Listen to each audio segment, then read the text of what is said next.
Welcome to Something About Sleep.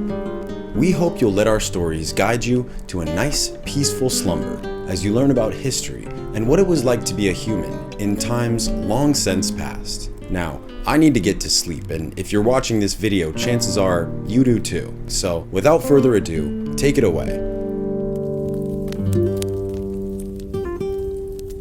Thank you, sir.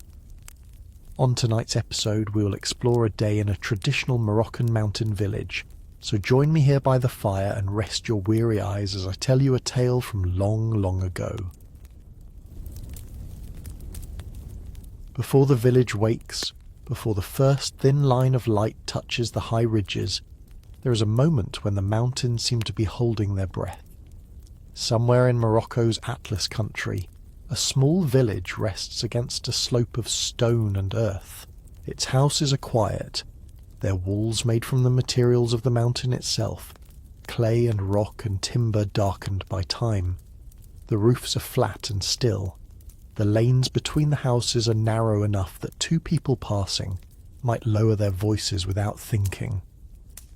Below the village, terraces step down toward the valley floor like patient hands, one below another, catching soil, water, and the first promise of the coming day. Tonight, or perhaps very early this morning, we're going to follow one day in a traditional Moroccan mountain village. Not a famous city, not a palace, not the road of kings and generals, but a small place where history lived in ordinary routines, in bread baked before sunrise, in water carried from a spring, in goats moving across a hillside, in fields repaired stone by stone, and in stories told softly when the stars came out. This will not be the exact story of one household or one named village. The Atlas regions of Morocco are wide and varied, and so are the communities who have lived there. Customs could change from one valley to the next. A village on a high, cold slope did not live exactly like a settlement closer to olive groves or desert roads. Some people spoke Amazigh, some Terraced, some other Amazigh languages, and many would also have known Arabic in particular settings. Older books often use the word Berber, while many people today prefer the name Amazigh. So this story is best understood as a careful, historically grounded composite, shaped by the known patterns of rural Amazigh life in the Moroccan mountains, especially around the late 19th and early 20th centuries, while leaving space for variation, memory, and local difference. There is a small mystery in such places, though it is not the kind that needs to be solved loudly. It is the quiet mystery of how a village survives on a mountainside for generations. How do people find enough soil where the land is steep? How is water shared when every channel matters? How does a community remember which family has a right to a field, a storage room, a turn at irrigation, a place at the market road, or a path into the grazing hills? And how does a day that seems so simple from a distance become, when you look closely, a whole world of knowledge? That is what we will listen for tonight. As we begin, you might imagine yourself standing just outside the village, wrapped in the cool air before dawn. The sky still dark. The stones underfoot hold the cold of the night. Far below, there may be a faint ribbon of water moving through the valley, though you hear it more than you see it. The houses are shapes within shadow. The terraced fields are hidden. The mountains rise on all sides, not threatening, not dramatic, simply present, as they have been for longer than anyone in the village can name. And before we step into that quiet morning, I invite you to settle in wherever you're listening. If you enjoy calm history told slowly, you can like the video, subscribe, and leave a comment telling us where you're listening from and what time it is in your part of the world. It is a small modern habit, but a gentle one, a way of making a kind of listening village of our own, scattered across different rooms, cities, and night skies. Now let the room around you soften. Let the day outside your window grow less important. We're going back to a mountain village before the rush of the modern world reached every doorstep, before the road was always easy, before a market town could be reached without a long walk or a patient animal. We're going to begin where most days begin, not with announcement, but with silence. A few stars remain above the ridge. A rooster calls from a house you cannot see. A donkey shifts in a low stable, its hoof pressing softly into packed earth.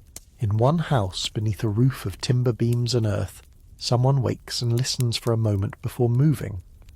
The embers in the hearth are almost out, but not entirely. There is still a hidden warmth beneath the ash. A hand reaches for a clay lamp, or perhaps for a piece of kindling saved from the night before. A door opens. Cool air enters the room. The mountain village begins its day. As you listen, you do not need to hold every detail. Let the place assemble itself slowly. A wall here, a tree there, a channel of water, a low doorway, a distant animal bell. The aim is not to memorize a catalogue of customs, but to feel how a day is built.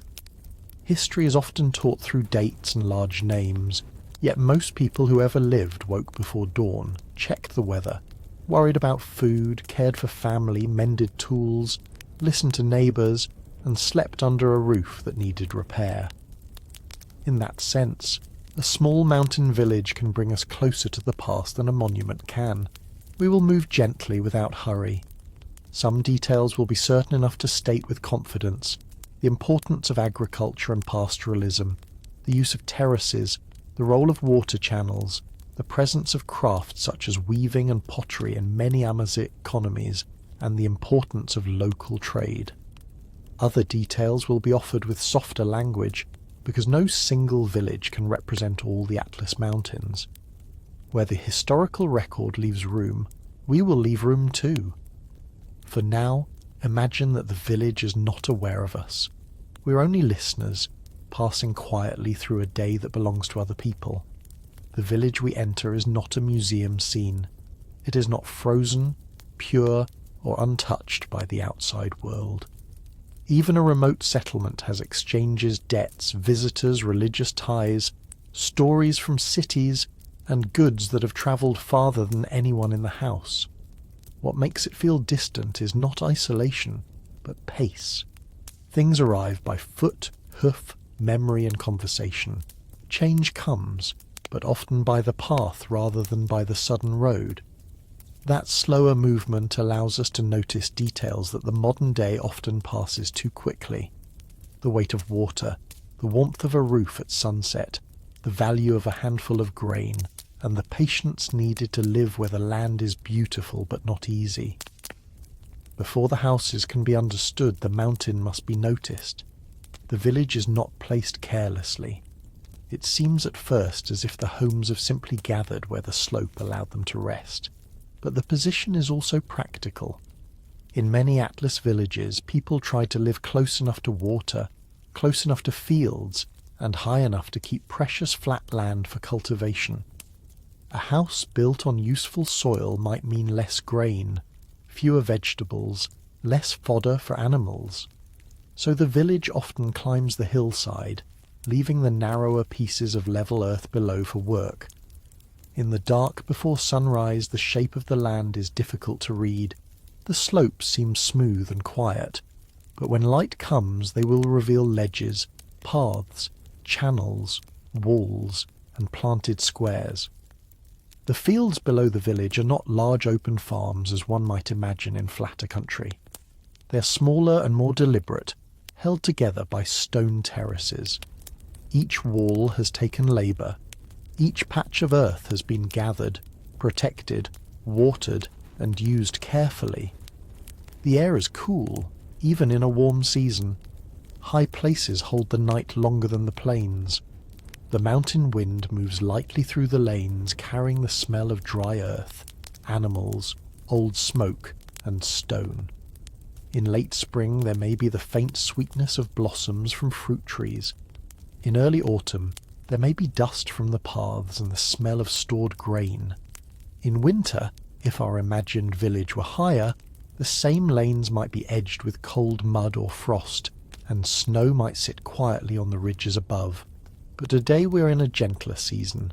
when the morning is cold enough for a shawl but not so cold that the village resists waking. Far beyond the last houses, paths run into the dark. One path leads downward to fields and water, another winds toward a neighbouring village, a third climbs into grazing land, where goats and sheep may be taken when the day is ready. These paths are not just lines through the landscape, they are the memory of walking. They have been made by bare feet, sandals, hooves, and wooden pack frames, by children sent with small errands, by women carrying water or fodder, by men guiding mules toward the weekly market, by visitors arriving with news. The village is still, but not empty. Behind one wall, a child sleeps under a wool blanket. Behind another, a woman listens for the hour when she must rise to begin bread. Somewhere an old man turns in his sleep and knows from the temperature of the air, without opening his eyes, what kind of morning it will be. Animals know it too. A goat lifts its head. A mule breathes slowly. Chickens remain in shadow, waiting for light. There is also the sound of water, if the village is fortunate. Perhaps it comes from a spring above the houses, led through channels toward fields. Perhaps it comes from a stream that descends from high snow or hidden sources in the rock. In some places, water moves in open channels called seguias or targuas, divided and directed according to rules that belong to the community. Even when no one speaks of them, those rules are present. They are part of the invisible structure of the village, as real as a roof beam or a field wall. The first grey light gathers slowly. It does not pour over the village all at once. The peaks receive it first, then the upper slopes, then the tops of walls and roofs. The houses begin to separate themselves from the darkness. Their edges appear. A clay wall becomes warm brown instead of black. A roofline becomes visible against the sky. A stack of wood appears near a doorway. A ladder leans where it was left the night before. The mountains, which seemed like one dark mass, become many surfaces. Some are red or ochre, some are pale stone, some are covered in scrub, juniper, grass, or patches of cultivated green. The village does not look separate from them. The same colours run through everything. The house walls, the terraces, the paths, the ridges, all seem to belong to one body of earth. This is one of the quiet beauties of traditional mountain building. Stone and clay are not only materials, they are ways of fitting into a place. A house made from local earth does not shine or announce itself. It absorbs the colours around it. It can look humble, even fragile. But many such buildings have held families across generations, repaired again and again with the same knowledge that shaped them. A door opens very softly. Someone steps into the lane, pulling cloth more closely around their shoulders. Another door follows. A small sound travels. The wooden scrape of a bolt, the clink of a pot, the low voice of someone calling into a room. The village is not fully awake, but the old pattern has begun.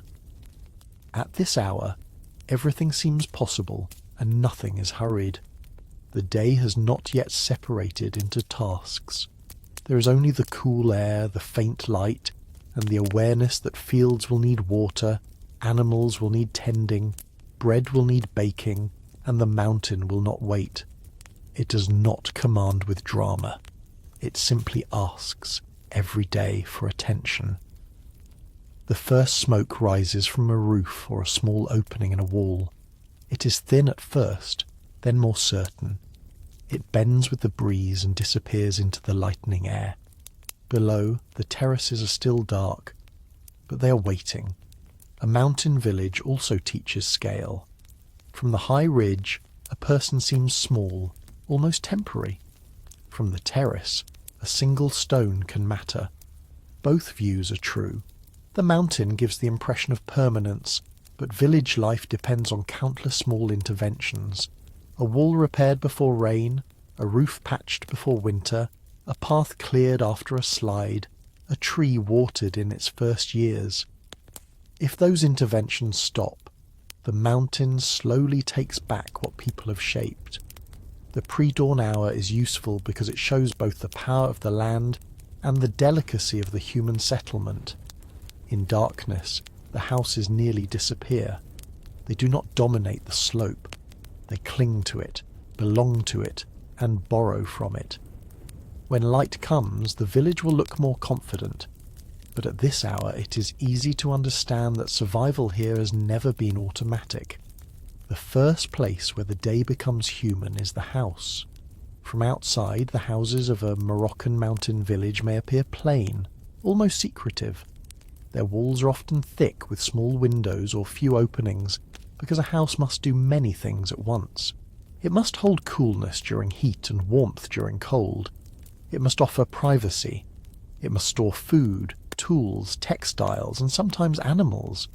It must survive weather, repair, births, marriages, quarrels, laughter, and long evenings when the whole family gathers inside.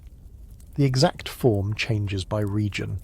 Some houses are built mainly of stone, some of packed earth, some of mud brick, some with timber from local trees. In the high valleys, flat roofs are common, though snowier elevations may require different solutions or extra care. A roof is not only a cover, it can be a workspace, a drying place, a sleeping place in warm months, a place to watch weather, and a place where children look over the village and imagine the world beyond the next ridge.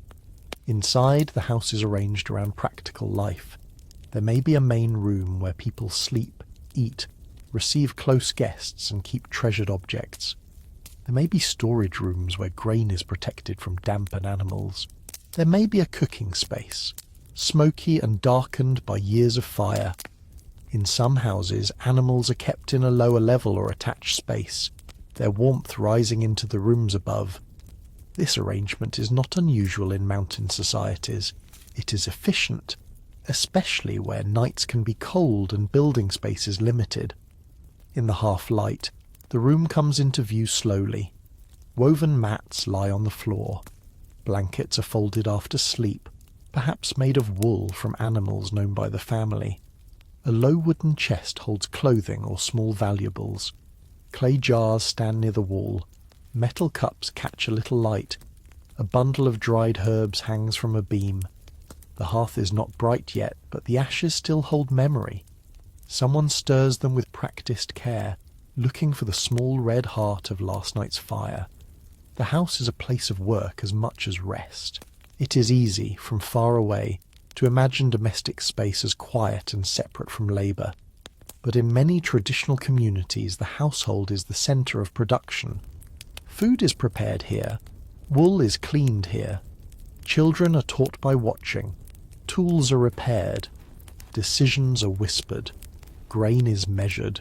Bread is divided.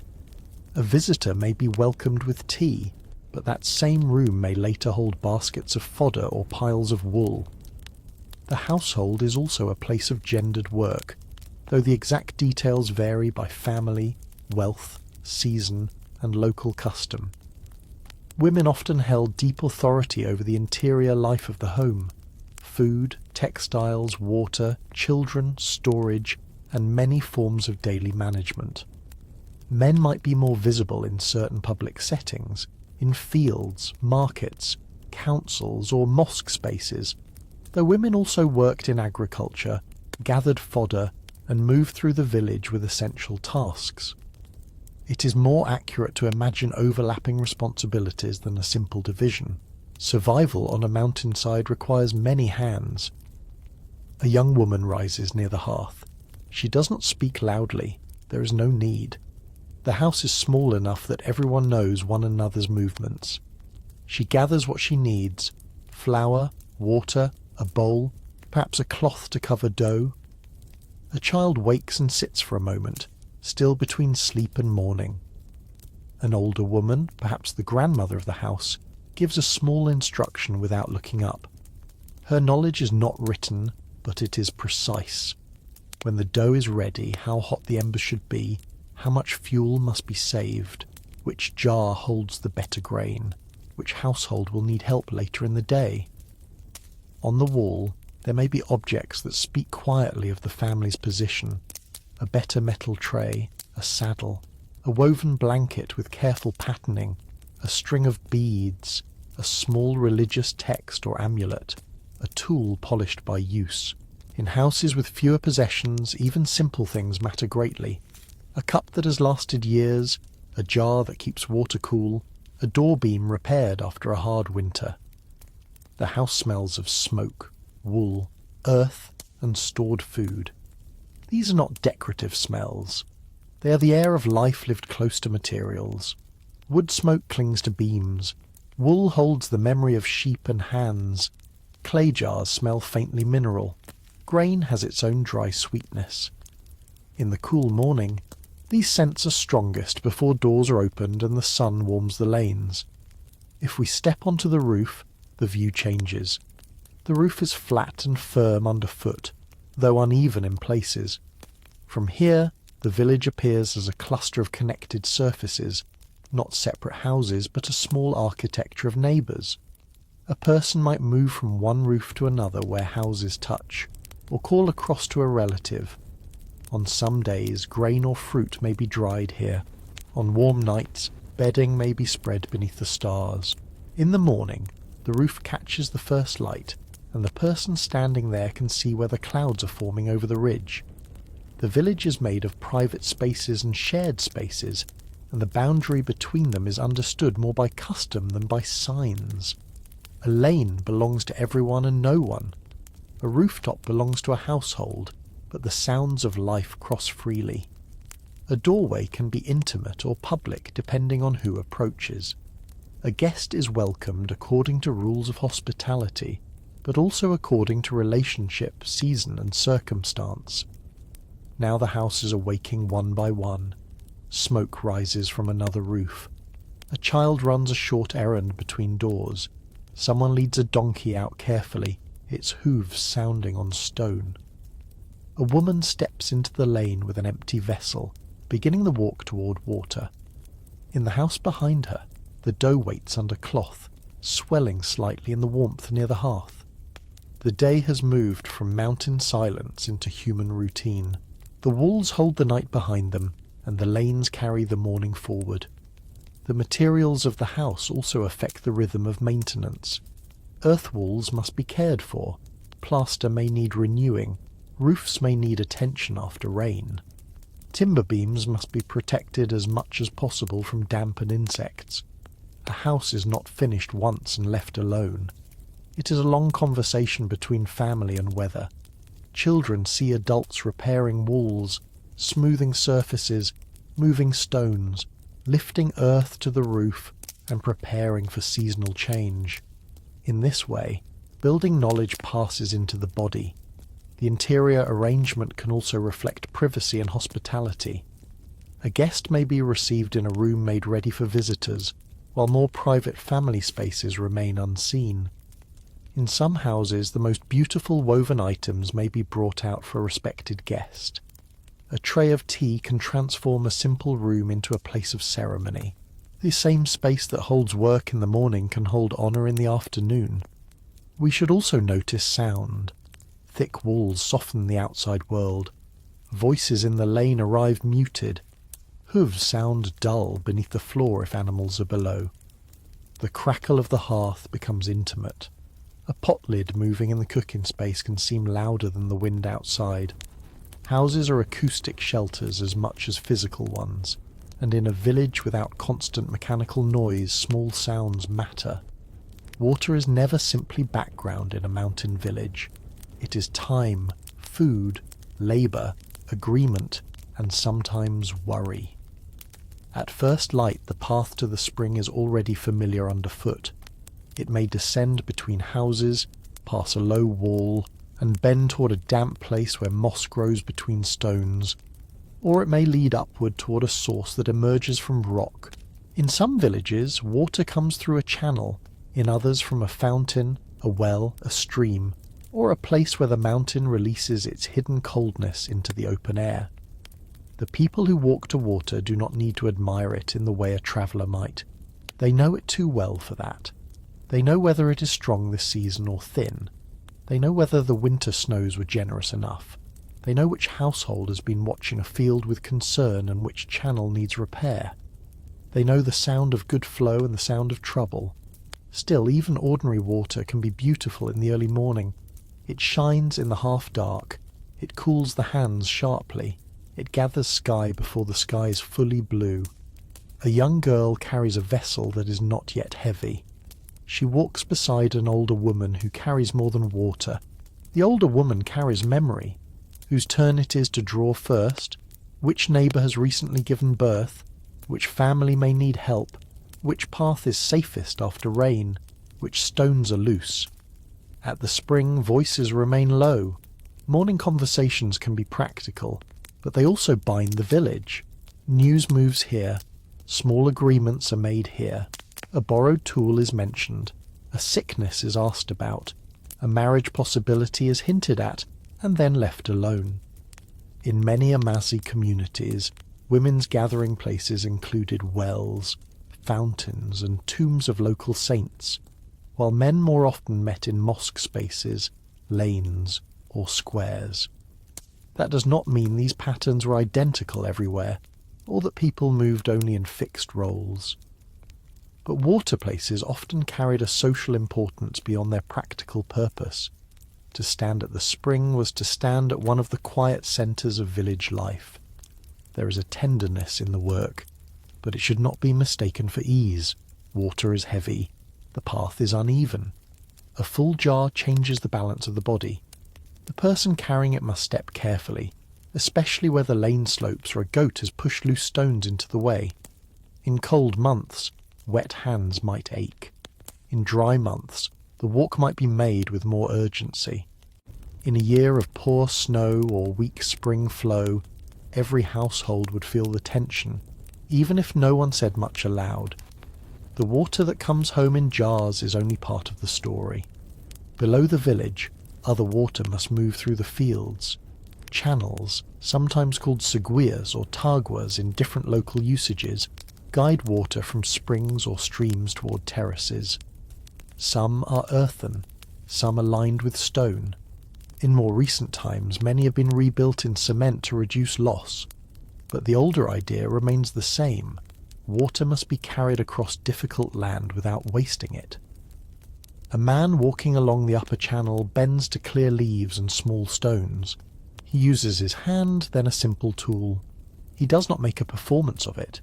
It is the kind of task that must be done before it becomes a problem.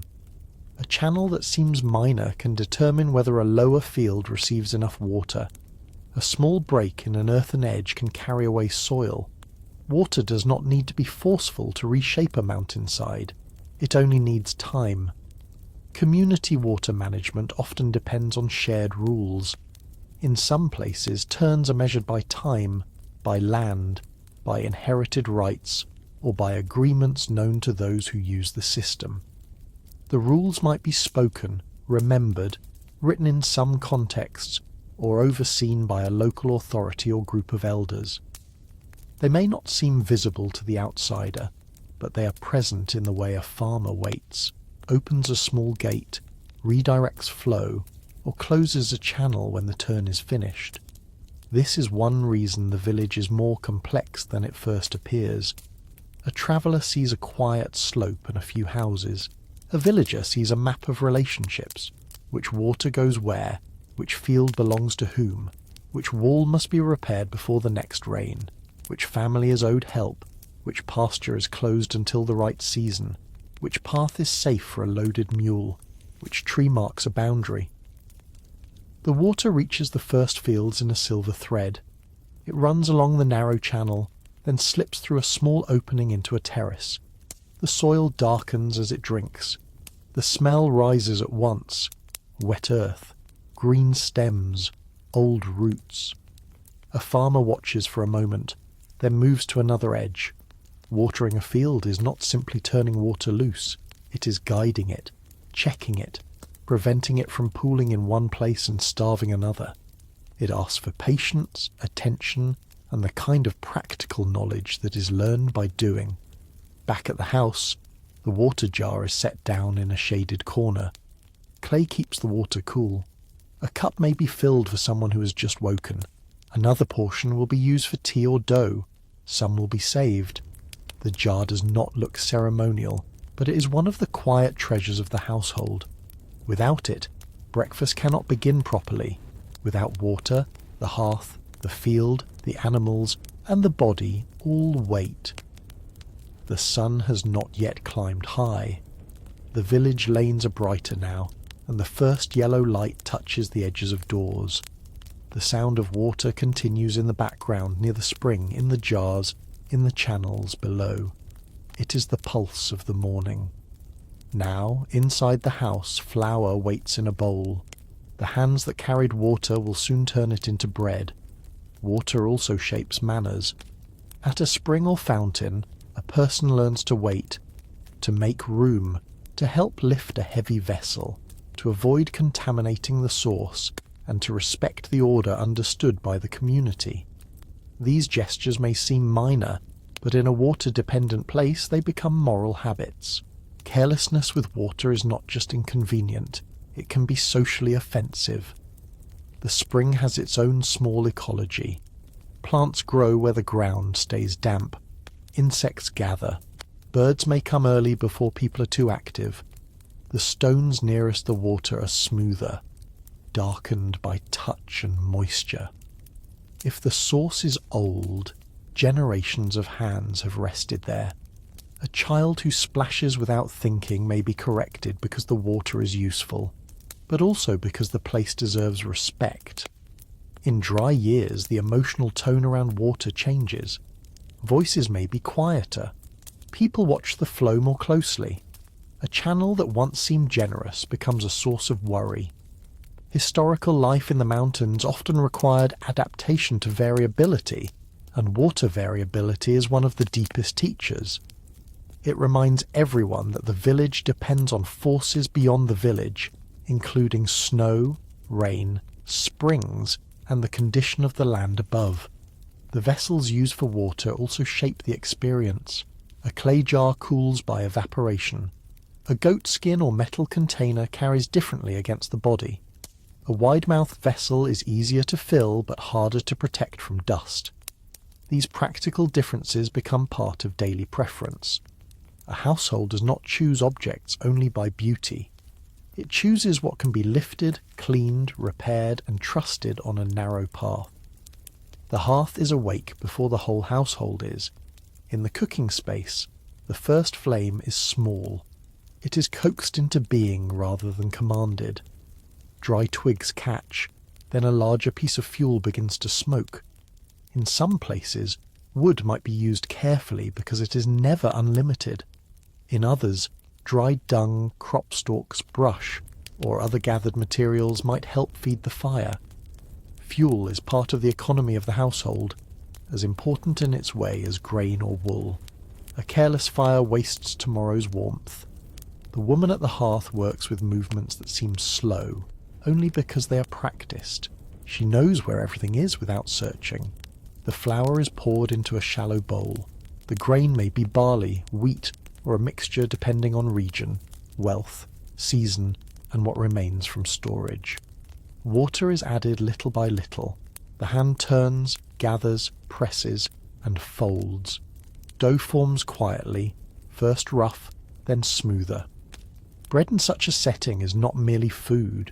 It is the centre around which other foods gather. It accompanies tea, oil, butter, vegetables, milk when available, and whatever the household can offer. Bread also carries time inside it.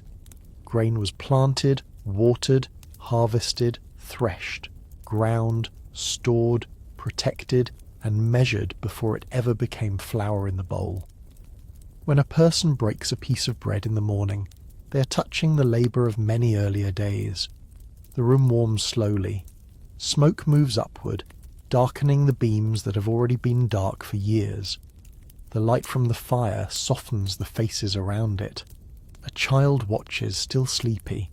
An older man sits wrapped in a cloak or blanket, perhaps saying little until tea is ready. Someone steps outside and returns with a small armful of fuel. The doorway opens just long enough to reveal the lane brightening behind it. Tea has its own rhythm. In Morocco, green tea with mint and sugar became deeply associated with hospitality and daily life, though access to tea and sugar changed over time and varied with trade, wealth and region. By the late 19th and early 20th centuries, tea had become an important social drink in many parts of Morocco, especially in moments of welcoming or gathering. In a mountain household, the preparation may be simple or carefully performed depending on the occasion.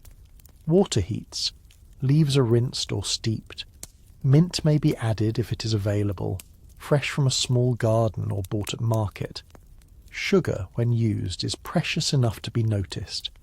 The tea is poured into small glasses, often from a height, creating a little foam and releasing fragrance. The sound is delicate. Liquid striking glass, a tray being set down, the soft clink as cups are moved. The first meal may be modest. A piece of bread, oil if there is oil, perhaps butter, honey on special days, olives in some regions, dates if brought from elsewhere, or a little milk or buttermilk depending on animals and season. In some households, leftovers from the previous evening might be warmed. In others, the morning is kept plain because work begins early. The important thing is not abundance, but continuity. Warmth, bread, liquid, and the body strengthened for the day. We should be careful not to imagine every morning as picturesque. There were difficult seasons. Grain stores could run low. A household might stretch food carefully before harvest. A mother might divide portions with an eye that measured hunger as well as fairness.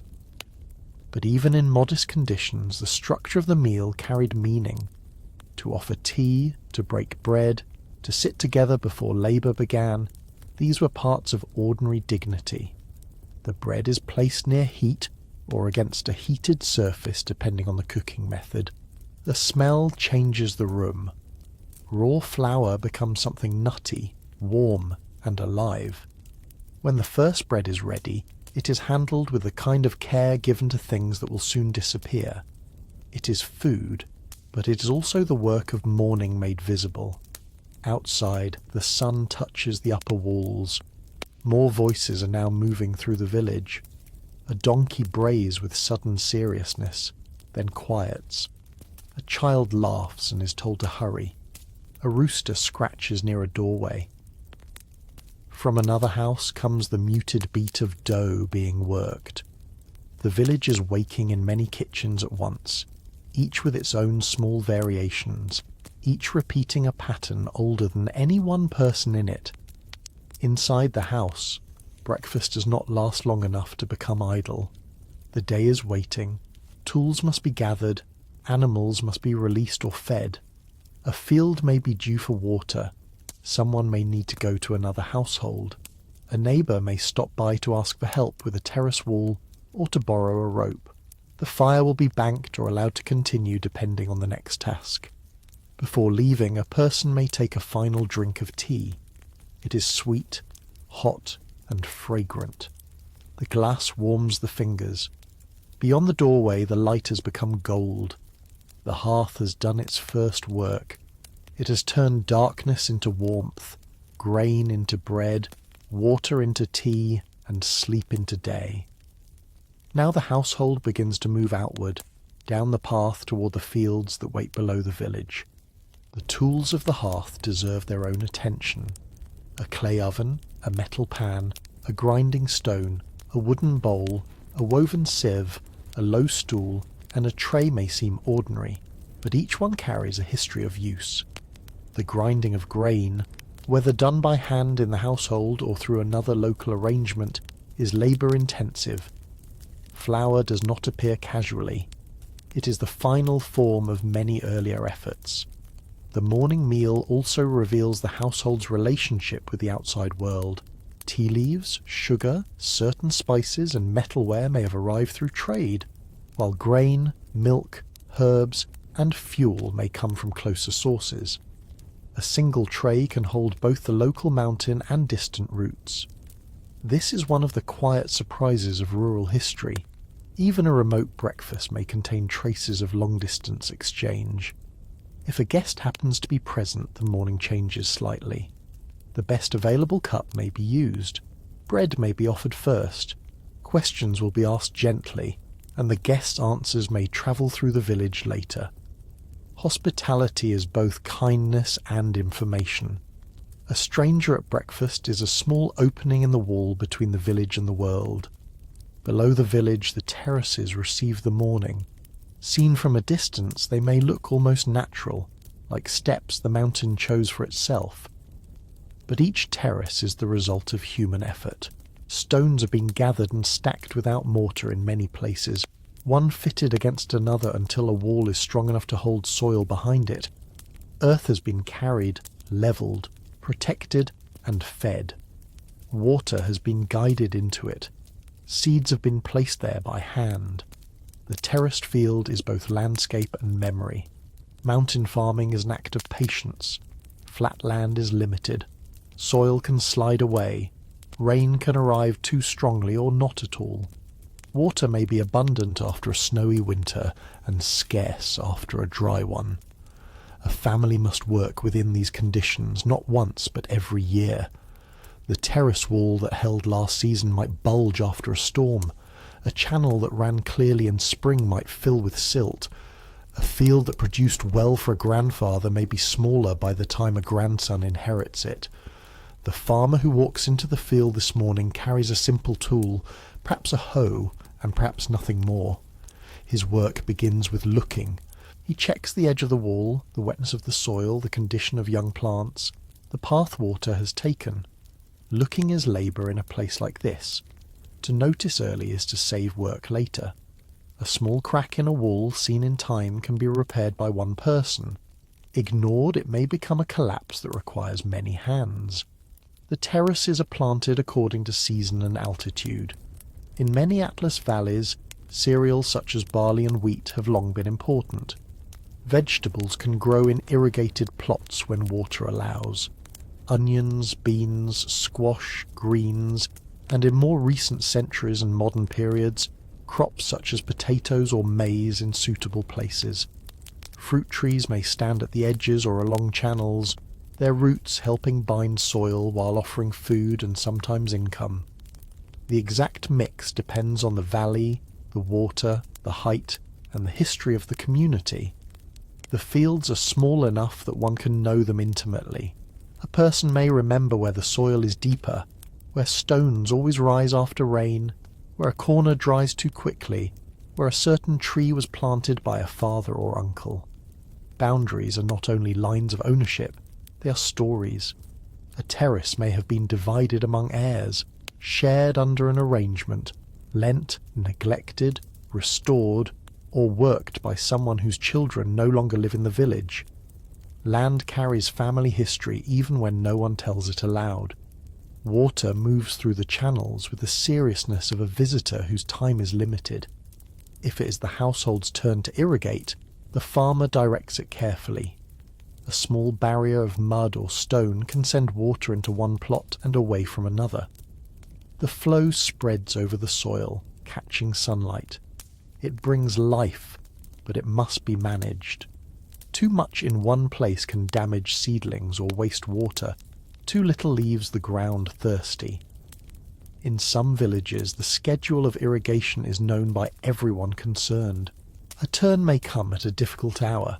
It may require someone to wake before dawn or work when the sun is high. In older systems, such arrangements could depend on inherited rights, collective decision, or local officers. The details differ, but the principle is simple. When water is scarce enough to matter, it must be socially organised. The village is built not only from houses but from agreements. Near one terrace wall, two people work together. One lifts fallen stones and passes them up. Another sets them into place. They do not rush. A dry stone wall depends on balance, weight, and understanding the shape of each rock. The stones are not identical. Some are flat, some sharp, some awkward. The skill lies in finding where each one belongs. A good wall is not perfect like cut masonry. It is intelligent. It gives a little, drains a little, and holds. This work can be lonely, but not entirely solitary. A person in one field can see another person in a neighbouring terrace. Voices carry. A greeting is exchanged. A joke may pass across the channel. A question is asked about an animal, a cousin, a tool, a market price. Then each person bends again to work. The conversation is not the point. It is the thread between tasks. Women may also be present in the fields, depending on the household and season. They may weed, harvest, gather fodder, carry loads, tend animals, or help with irrigation. Children too learn by carrying smaller burdens, watching the water, chasing animals away from plants, or bringing food to relatives. In a mountain village, childhood includes play, but also early awareness of responsibility. The land teaches by repetition. The sun rises higher, turning the walls from cool grey to warm brown. The fields smell of damp soil, crushed leaves, and animal manure used as fertilizer. A mule stands nearby, ears moving. It may carry tools or produce later in the day. A donkey, smaller and patient, waits near a path. These animals are part of the agricultural system. They carry what human backs cannot always carry, and they connect the terraces to house, market, and road. The work of the field is also a work of limits. One cannot plant beyond water. One cannot harvest what the weather has refused. One cannot easily make more flat land than the mountain allows. Yet within limits, there is ingenuity. A narrow field is made productive. A wall is repaired with stones close at hand. A channel turns a thread of water into vegetables. A tree planted years ago gives shade before it gives fruit. The village survives through many such small decisions, none of them spectacular, all of them necessary. If the listener were walking here, they would have to move carefully. The terrace paths can be narrow. One side may drop to the next level. The stones may be loose. Yet the villagers move with the ease of familiarity, carrying tools, baskets, or bundles of fodder without seeming to think about where their feet go. The body learns the landscape. Knees, shoulders, hands, and balance. Remember what the mind no longer needs to name. By mid-morning the fields are alive with quiet activity. Water has reached one plot and been turned from another. A wall has been strengthened. Weeds have been pulled. A tree has been inspected. The village above looks still from this distance, but the terraces reveal the labour behind that stillness. The mountain has not been conquered. That would be the wrong word. It has been negotiated with, season after season, stone by stone, drop by drop. And from that long negotiation comes the green of the valley, narrow but precious, held against the slope like a promise. The tools used in the fields are simple in appearance, but they are suited to small plots and difficult ground. A heavy machine would not fit many traditional terraces, and for most of the history we're imagining, such machinery would not have been available. The hoe, sickle, wooden plough in suitable places, basket, rope, and animal load were enough because they had to be enough. Their limitation is also their intelligence. They allow the worker to move carefully in tight spaces and respond to uneven land. The soil itself is not passive. It must be fed with manure, crop residues, and careful rotation when possible. A farmer knows whether a plot has been tired by repeated planting. He knows when straw can be saved for animals and when plant remains should return to the earth. This knowledge may be expressed not in scientific terms, but in observations, sayings, and habits. A field that gives food must also be given something back. The terraces create a vertical neighbourhood. A person working above another must consider what happens below. Water released too strongly can damage a lower plot. Stones falling from one wall can land in another family's field. A path crossing one terrace may be needed by several households. In this way, agriculture is social even when each field is privately held. The slope forces awareness of others. There is beauty in the geometry of terraces. But it is not the beauty of straight lines drawn on paper. It is irregular, fitted to the mountain's ribs. A wall curves where the land curves. A field narrows where rock emerges. A channel bends around a tree. From above, the valley seems stitched rather than built. The stitching is uneven because the cloth of the land is uneven. At harvest, these same terraces will change character. The green will become gold or pale brown. Sickle blades will flash. Bundles will be tied. Grain will be carried upward or downward depending on where threshing takes place. The terrace that now asks for water will later ask for cutting hands, strong backs, and dry weather. Every stage has its tools, its songs or silence, and its worries. After the terraces, the trees begin to speak in a different rhythm. A field of grain has a season of rising and cutting. A vegetable patch changes quickly with water, sun, and harvest, but trees belong to a longer time. A walnut planted by one generation may give shade to another. An almond tree may flower before the year feels ready for blossom. A fig tree may twist itself into a wall or lean toward a channel, patient and irregular. An olive tree at lower and warmer elevations may stand as if it has learned how to endure. In the Atlas regions, the trees vary with altitude and local climate. In some valleys, walnuts are deeply important, their roots near irrigation water, their leaves spreading over paths and fields.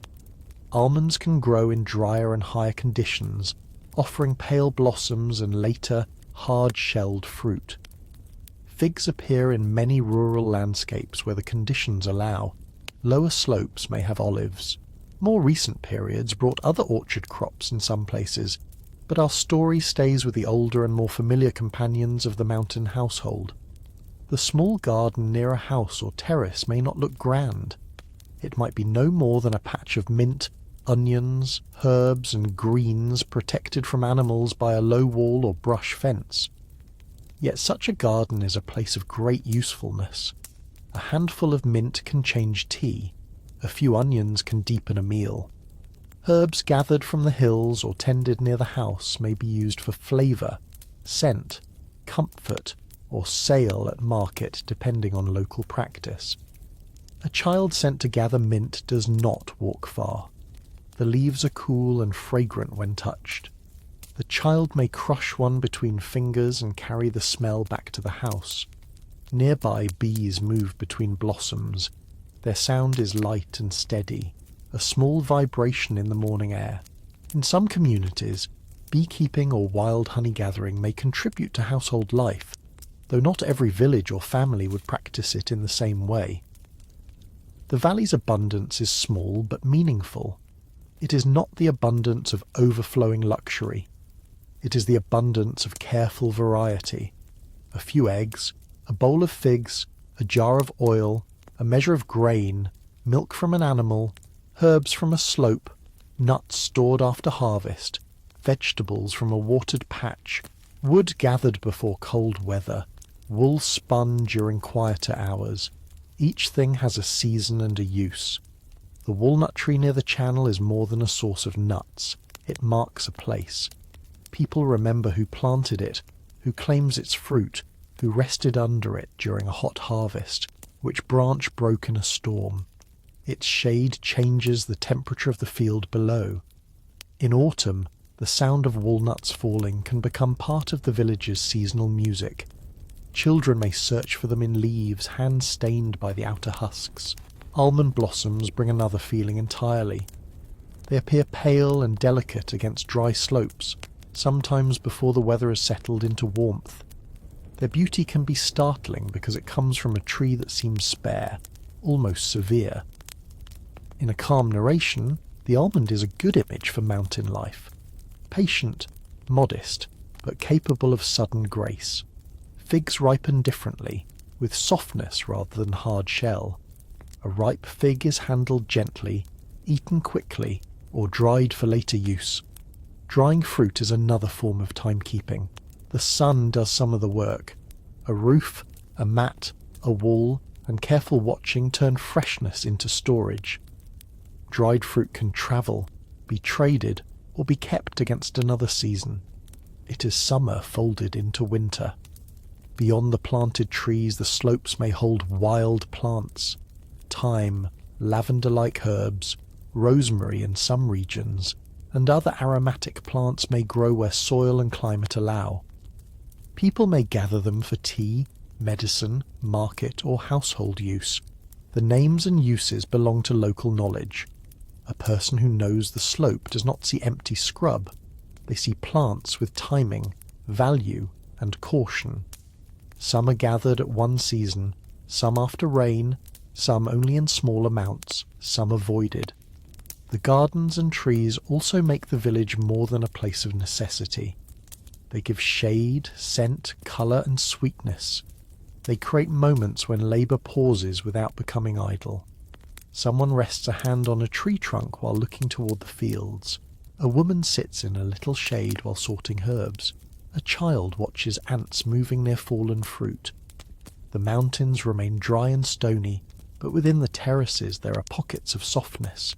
This softness is fragile. A late frost can harm blossoms. Drought can weaken trees. A broken channel can dry a garden. Animals can enter a field if a gate or wall fails.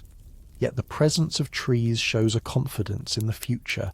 To plant a tree is to believe, at least a little, that someone will be here to tend it. By late morning, the light has become clear. Leaves cast small shadows on the ground. The water in the channel flickers. A breeze moves through the branches, and for a moment the whole valley seems to murmur in green. Above it the village watches from its slope, its walls the colour of earth, its roofs catching sun, its people moving between field, garden, spring and home.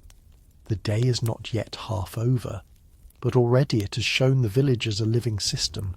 House, hearth, water, terrace, tree, path, and hand.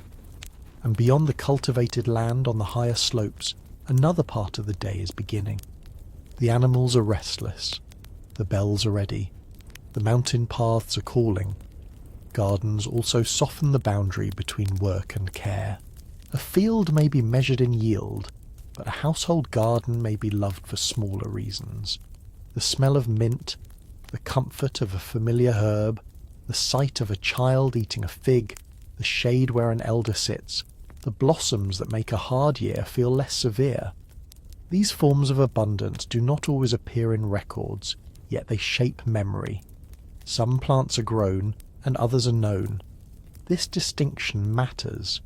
A villager may not cultivate every useful herb, but they may know where it grows, when to gather it, and how much can be taken without damaging future growth.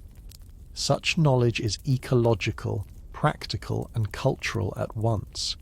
It may be held especially by women, elders, herders, and people whose daily routes take them through varied terrain.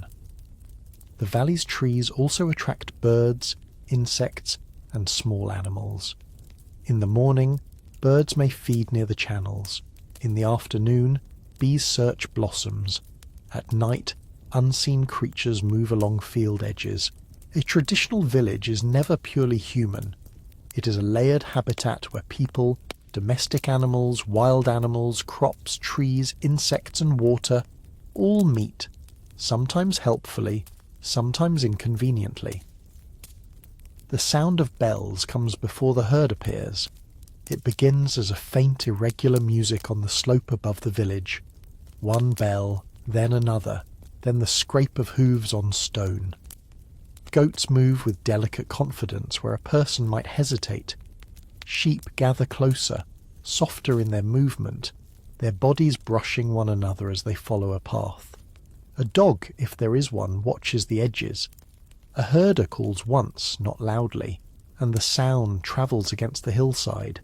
Animals are woven deeply into the life of the village. They provide milk, wool, meat on particular occasions, manure for fields, labour, transport, and a kind of moving wealth. Not every household has the same animals. One family may keep a cow or two near the house. Another may depend on goats. Another may own sheep with relatives. A donkey may be more valuable in daily life than it appears because it can carry water, fuel, grain, fodder, tools or goods for market.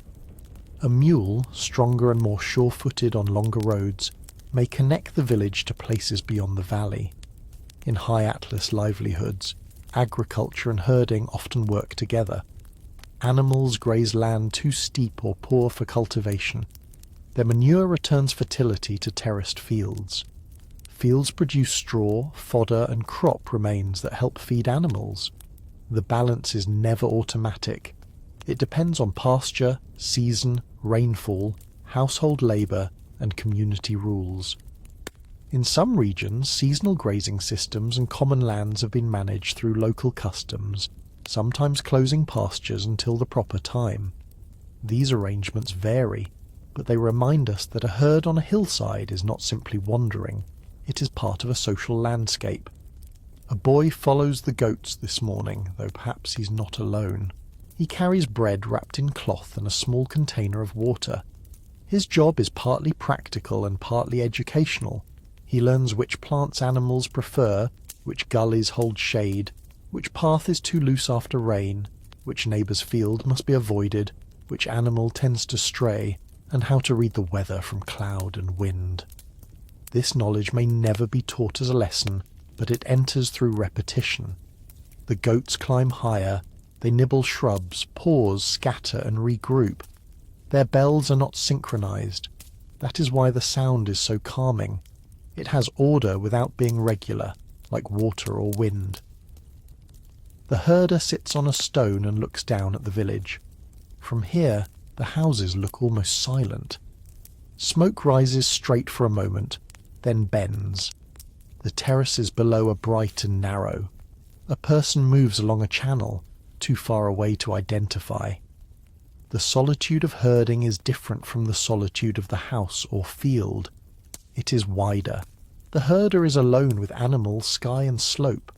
There may be another herder on a distant ridge, but voices do not always meet. The mind has room to wander. A child might make a flute from reed, throw stones at a target, hum a song, or simply watch clouds. An older herder might think of debts, harvest, marriage arrangements, a sick relative, or the coming market. The mountain holds these thoughts without responding. Sheep carry a different feeling. They're heavier, closer to earth, more collective. Their wool is the beginning of blankets, rugs, clothing and thread. To see a sheep is also to imagine the work that follows: shearing, washing, drying, carding, spinning, dyeing, weaving. The animal is part of the home long before it becomes a textile. Its sound and smell belong to the village air. A donkey below the village takes another path. It is loaded with empty baskets now, though later they may hold fodder, fuel, grain or goods. Donkeys are sometimes treated in stories as humble creatures, almost comic, but in daily mountain life they are essential. They know the path in a way that can seem almost thoughtful. Their ears move constantly, listening. Their pace is slow, but slow can be reliable. A person walking beside a donkey may be able to save strength for work that comes later. The mountain paths are narrow in places, worn into dust or stone. Some pass between terrace walls, some cross streams, some climb through scrub where the sun reflects from pale rock. A loaded animal must be balanced carefully. If one side hangs lower, the whole journey becomes difficult. Ropes, pack saddles, woven bags, and wooden frames are technologies of daily survival. They may look simple, but they represent long adaptation to terrain. At a turn in the path, the traveller meets another person coming from the opposite direction. Both step aside with practised courtesy. There is a greeting, a question about the road, perhaps a short exchange of news. In a landscape where travel takes time, news travels with bodies. A person coming from the market may bring word of prices, a rumour about weather, the arrival of a relative, or the availability of a tool. A person coming from another village may carry a message that is not written down, but will be remembered exactly until delivered. The animals continue. Dust rises in the growing warmth. Bells fade and return depending on the wind. The herder's shadow shortens as the sun climbs. From time to time he stands and moves the herd away from a field edge or toward better grazing.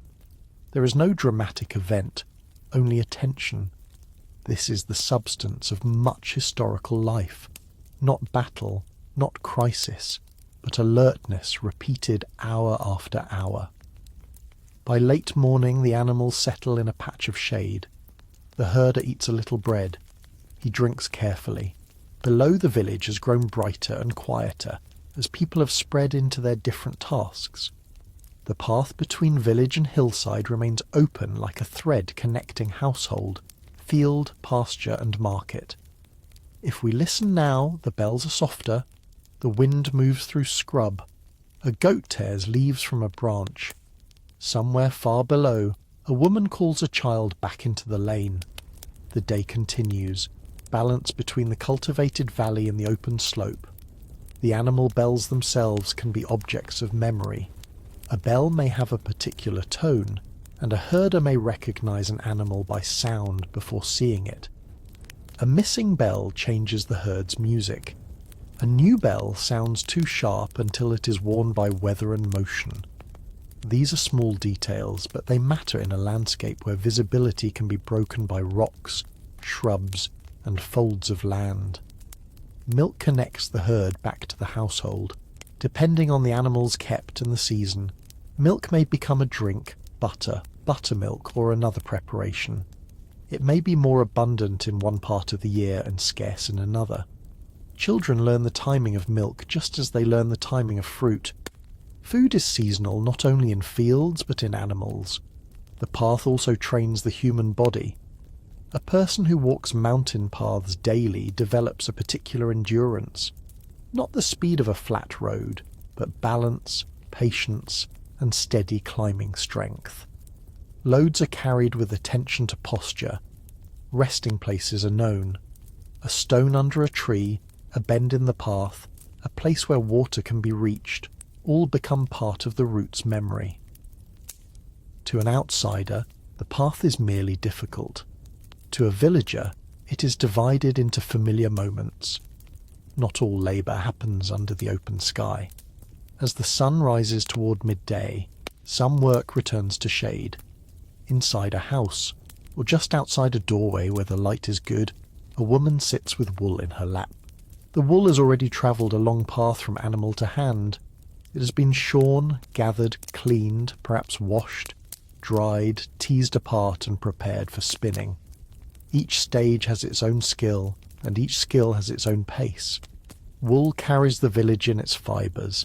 It smells faintly of animal, smoke, dust and soap if it has been washed. It warms the hands even before it becomes cloth. To spin it is to turn loose softness into thread and thread into possibility.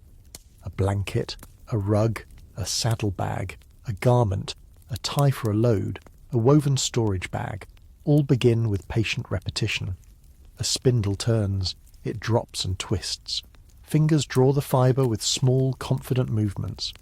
The rhythm is quiet enough for conversation or for silence. A child nearby watches without being told to study. In many traditional households, learning happens this way. Children do not always receive formal instruction for every task. They see, try, fail, are corrected, and slowly gain the movements that belong to adult work. A loom may stand in another room or in a sheltered space. It may be simple, but simple does not mean unsophisticated. The pattern in a woven textile can carry aesthetic judgment, regional style, family preference, and practical purpose. Some woven objects are meant for everyday use and will be worn down by life. Others may be prepared with more care for marriage, display, storage, or sale. The difference is not always clear from a distance. Utility and beauty often live together. The sound of weaving is soft, thread drawn tight, wood tapped, wool brushed, a body shifting on a mat. Light enters through a small opening and falls across the work. Dust moves in the beam of sunlight. Outside, the village lane is bright, but inside the room the colours are subdued. Earth walls, dark beams, wool dyed in natural or purchased colours, and the shadowed faces of people concentrating. Textile work is one of the ways the household transforms animal life into domestic comfort. A sheep's wool becomes a blanket used in winter. A goat's hair may become cord or rougher woven material. A rug beneath the feet becomes part of the room's identity. A saddlebag carries grain or market goods. When we imagine history, we often think of stone buildings and written documents. But a great deal of daily history has been made of fibre, spun, woven, patched, worn, and eventually replaced. Nearby, another person repairs a tool. A wooden handle is loosened, a rope is frayed, a leather strap needs attention. In a village where distance makes replacement costly, repair is not a hobby. It is a basic habit. Objects are expected to have long lives. A tool may be fixed many times before it is abandoned. A jar may be used until it cracks, then perhaps used for something else. A piece of cloth may become a patch, then a bundle, then a rag, then fuel or stuffing. Waste is not romanticised because scarcity already teaches economy. Men and women both repair, though often different objects and in different contexts. A man may mend a plough part, sharpen a metal edge, fix a pack frame, or adjust a mule's load. A woman may patch clothing, maintain household containers, twist cord, or repair woven objects. But real life is flexible. Whoever has the skill, the time, and the need may do the work. Crafts in Amazigh societies have included weaving, pottery, leatherwork, metalwork, basketry, and utilitarian woodwork with regional differences. Some villages specialised more than others. Some households produced mainly for their own use. Others made items for trade. A potter, blacksmith, or leather worker might be attached to local networks of exchange, moving between communities or working for clients who paid in grain, goods, or coin, depending on period and place. In the room where wool is being spun, the work has a slightly lonely quality, but not a sad one. The person spinning may be surrounded by family sounds, a baby breathing, a pot being moved, a voice from the doorway. Yet the motion itself is inward. It leaves space for thought. Perhaps she remembers a pattern her mother used. Perhaps she counts quietly. Perhaps she listens to the wind along the roof and knows that clouds are changing beyond the wall. The patterns woven into textiles can invite speculation, but we should be cautious. Some designs may carry symbolic meanings, protective associations, identity markers, or aesthetic traditions, but meanings vary and are not always fixed. A pattern that one writer interprets as ancient symbolism may be understood by a weaver in a more personal or local way. For our calm story, it is enough to say that woven objects hold memory in their colours and repetitions, without pretending to decode every line. A visitor might be offered tea while this work continues. The guest sits on a mat watching without interrupting. Hospitality does not stop labour, it accompanies it. A conversation moves slowly around weather, relatives, market prices, and health. Tea glasses are refilled. The spindle keeps turning. By midday the room has become warmer. The wool is placed aside. The repaired strap is tested and set near the door. A child gathers loose fibres from the floor. Outside, the village has entered the still hour, when the sun is high and even the animals seek shade. The handwork does not end. It pauses. Like the terrace wall, like the channel, like bread, it belongs to a cycle. Tomorrow there will be more spinning, more mending, more small adjustments by which a household continues to hold itself together. Dyeing, when practiced, adds another layer of knowledge. Colours may come from purchased dyes, local plants, minerals, or combinations that changed over time with trade. The availability of colour can tell a story of contact.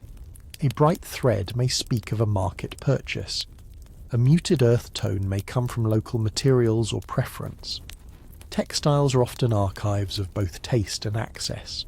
The finished woven object may travel through life with a person. A blanket can cover a sleeping child, then later be used for a guest, then folded into storage, then repaired, then carried to another household through marriage or inheritance. A rug can witness decades of footsteps. A saddlebag can go repeatedly to market. Objects like these are not static possessions, they accompany life. Handwork also fills the hours that farming does not fill completely.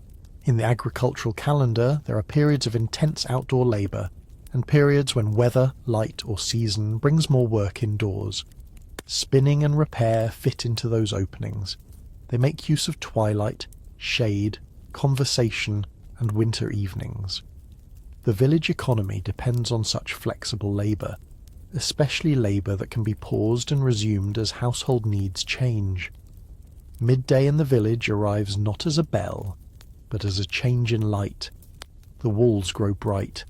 The stones in the path reflect heat. Shadows pull inward under roof edges and doorways. The sound of work does not disappear, but it becomes slower. A tool is set down. A donkey is tied in shade. A child is called indoors. The fields below shimmer slightly in the distance, and the channels that were lively in the morning now seem quieter, their water hidden by glare. In hot seasons, shade is a form of wealth. A room with thick clay walls can feel surprisingly cool compared with the open lane. A tree near a house becomes a meeting place. A roof that was pleasant at dawn becomes too exposed. People arrange themselves according to temperature as much as comfort.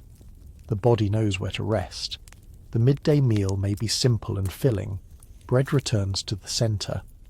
There may be a dish of vegetables, lentils, beans, grains, or a stew if circumstances allow. Couscous is a deeply recognised Moroccan dish, but it should not be imagined as the everyday food of every household on every day. Its role could vary by occasion, region and means. For our village we might imagine a more modest meal today. Bread, a warm vegetable preparation, perhaps a little oil, maybe buttermilk or milk if available, and tea if the household has enough.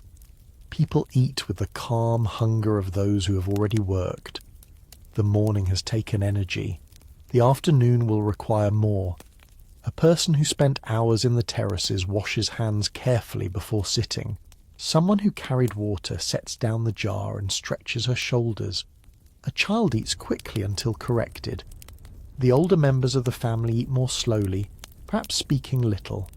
The room is filled with small sounds: bread torn by hand, liquid poured, a wooden spoon against a bowl, a fly brushed away, a baby shifting in sleep.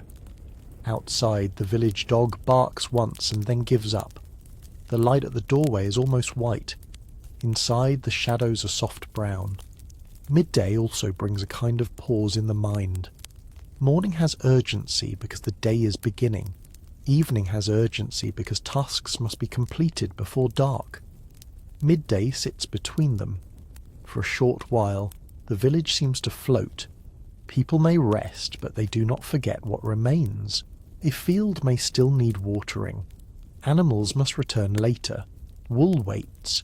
A market trip may be planned. A neighbour may need help before sunset. Yet for the moment, the body asks for stillness. If we walk outside now, we should walk slowly. The lane is mostly empty. A cat lies near a wall.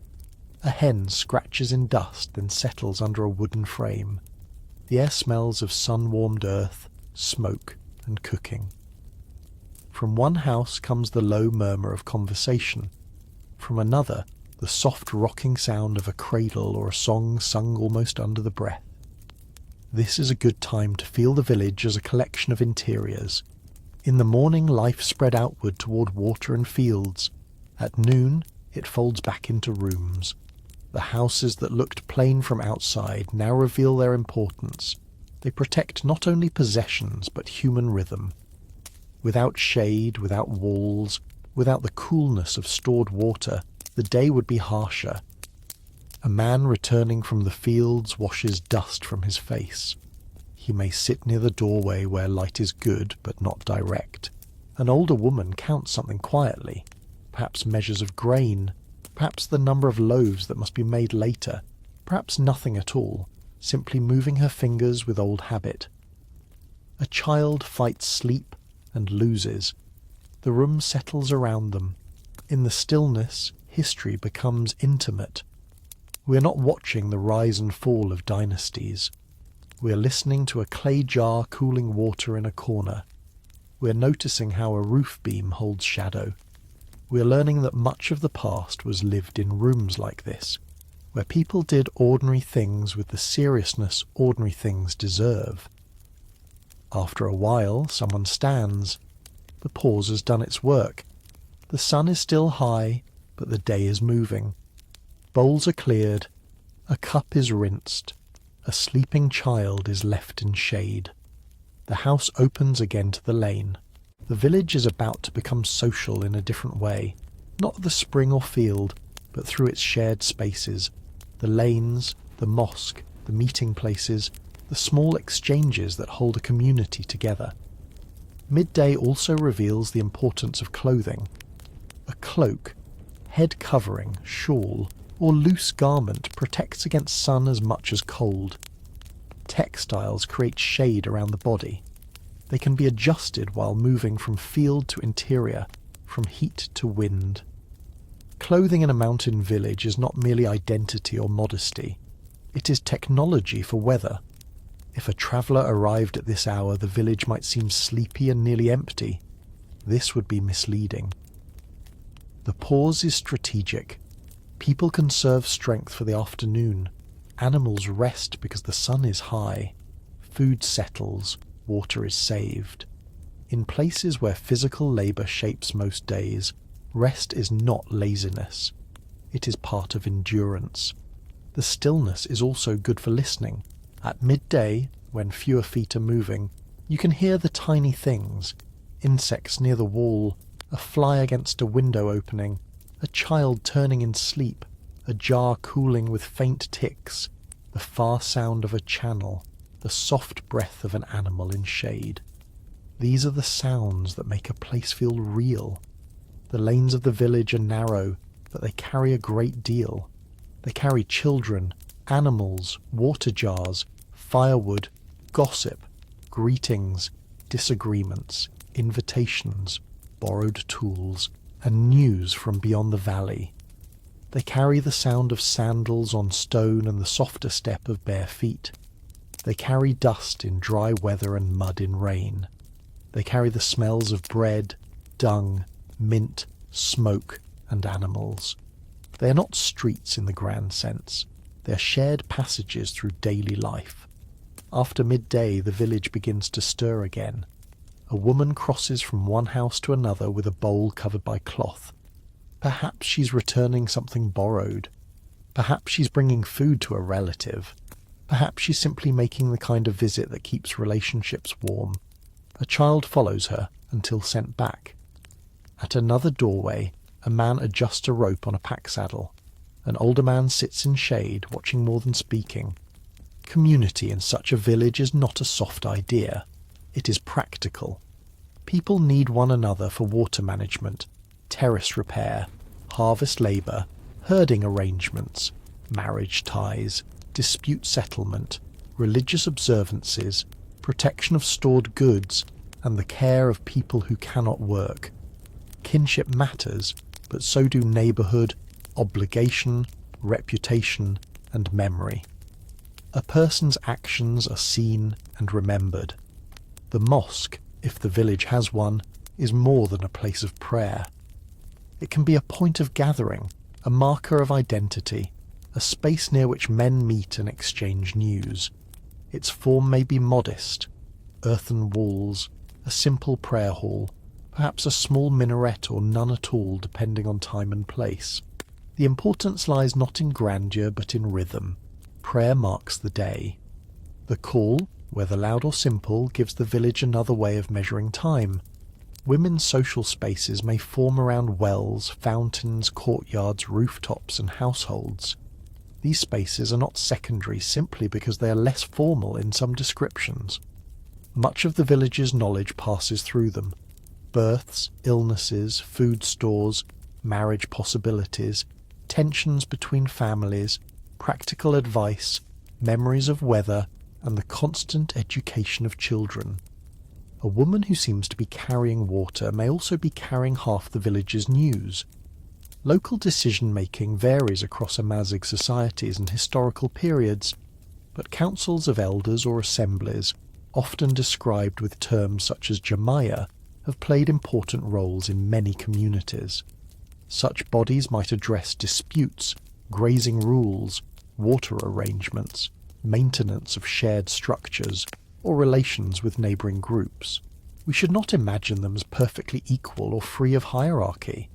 Leading families, age, gender, wealth, and reputation could influence who spoke and who was heard.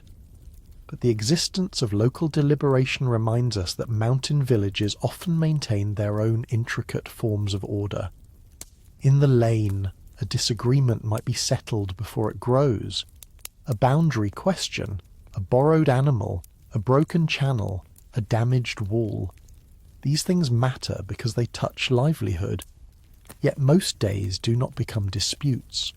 Most days are made of small courtesies that prevent trouble. A greeting given properly, a favour remembered, a guest welcomed, a path shared, a turn at water respected. The village's peace is built from repeated gestures. Hospitality is one such gesture. A traveller arriving dusty from the road may be offered tea, bread, a place to sit, and perhaps more depending on the household's means. Hospitality is not effortless, especially when food is limited, but it carries honour. To receive someone well is to show the dignity of the house. To accept properly is to respect the giver. In mountain regions where travel can be long and uncertain, hospitality also has practical importance. Today's guest may be tomorrow's helper, messenger, or host. Children move through these social patterns as naturally as they move through lanes. They learn whom to greet, whom to avoid when busy, where not to play, which doorway belongs to which relative, which elder must be addressed with particular respect. They overhear more than adults realise. They absorb the village as a set of relationships before they understand it as a place. The afternoon light begins to soften the upper walls. Shadows lengthen slightly along the lanes. A group of men sit near a shaded wall, discussing a matter that may be important or ordinary. The tone is calm. Hands move as much as words. One gestures toward the fields. Another shakes his head. A third laughs quietly and the tension loosens. Nearby, a boy waits with a mule, pretending not to listen. At a rooftop edge, two women speak across a gap between houses. One has spread something to dry, the other is sorting wool. Their conversation rises and falls with the wind. It may concern food, family, a sick child, a coming visit, or the price of something at market. The substance matters less to us than the sound, the village speaking to itself. In a place like this, privacy and closeness coexist. Everyone may know a great deal about everyone else, yet certain matters remain hidden behind walls, behind lowered voices, behind the dignity of not asking too directly. The village is intimate, but not transparent. Every house has its own inner weather. By mid-afternoon the lanes are busier. Someone leads an animal toward water. Someone carries fodder. Someone returns from a neighbouring settlement. The mosque space, the fountain, the rooftops, the doorways, the shaded walls, all form a network of meeting. Community is not one place. It is the movement between places. And above the village, older walls may hold another kind of memory. A granary, a storage place, a building made not for one family alone, but for the shared future of many. Religion enters the day without needing to dominate every description. Prayer, blessings, references to God, visits to saints' tombs in some communities, and the observance of religious seasons can all form part of the moral and temporal fabric of the village. The exact practices vary, and local Amazigh traditions often exist within broader Islamic life, in ways shaped by region and history. For the listener, the important point is that faith is not separate from daily routine. It is heard in greetings, seen in the mosque, felt in hospitality, and present in the calendar. The village also has invisible boundaries. There are paths children may take and paths they avoid. There are houses one enters freely and houses one approaches with formality. There are kinship lines, marriage ties, client relationships in some historical settings, and differences of wealth or influence. A calm script should not make the village into a perfect utopia. It is a human place, which means it contains affection, obligation, generosity, pride, rivalry, patience, and sometimes resentment. Yet the closeness of life makes total separation difficult. A family that quarrels with another may still share a channel. A person offended by a neighbour may still need help at harvest. A household of greater means may still depend on poorer labourers, and poorer households may depend on patronage, kinship, or reciprocal work. The village is a web, and even strained threads remain part of the pattern. Children deserve one more moment in this social world. Their days are not identical to adult days, but they are not sealed off from them.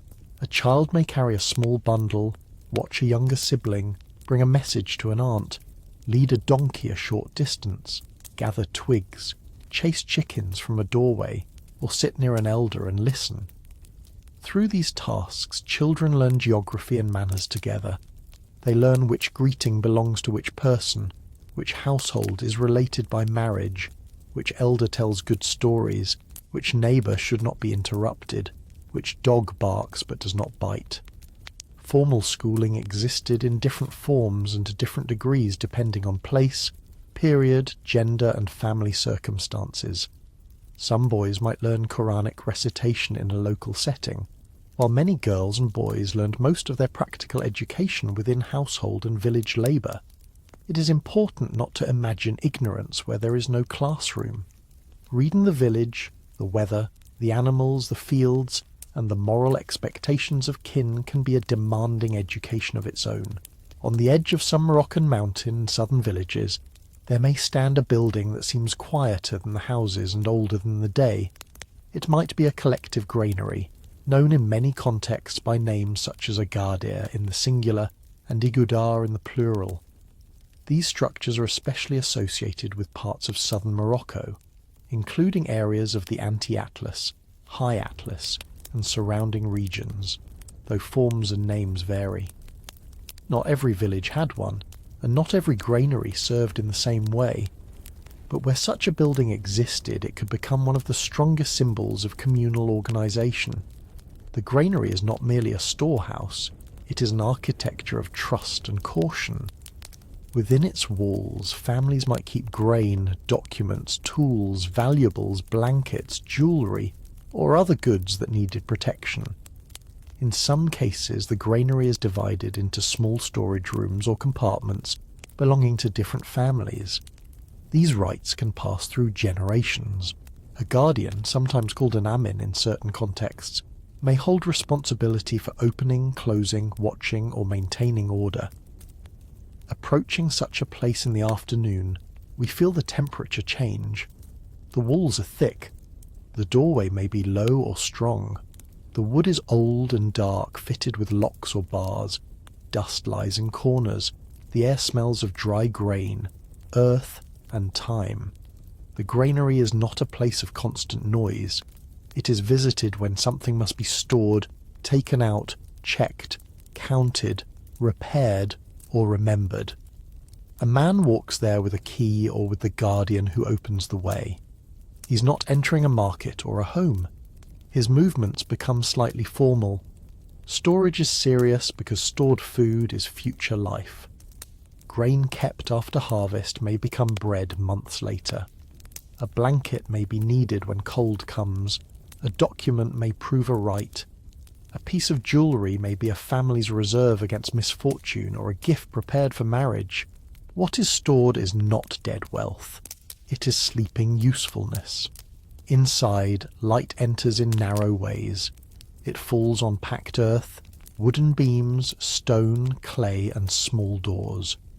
A person's footsteps sound different here, as if the building answers with his own memory. The compartments are quiet. Some are full, some less so. A family that had a good harvest may store more. Another may have already taken much out. The granary does not hide inequality. It preserves evidence of it. But it also shows the villagers' attempt to make storage collective, organised, and protected. There is a calm dignity in counted things. A measure of barley, a sack of almonds, a bundle wrapped in cloth, a tool kept dry. The modern mind may think of banks as places of paper and numbers, but for many rural communities security has often meant protected grain, animals, textiles, jewellery, land rights and trusted witnesses. A granary can be understood as one answer to the question, how does a community keep what it cannot afford to lose? The building also connects the day to the year. Morning bread came from grain. Grain came from fields. Fields came from water. Water came from snow, spring, rain, and channel. The granary holds the result of this chain. It is the pause between harvest and hunger, between abundance and need. In a good season, it may seem quietly reassuring. In a poor one, its emptier spaces may speak without words. A child accompanying an elder may not understand all this. To the child, the granary is mysterious, a place of doors, shadows, keys, and rules. Perhaps the child is told not to touch anything. Perhaps they are allowed to carry a small item. Perhaps they ask why one family's compartment is here and another's is there.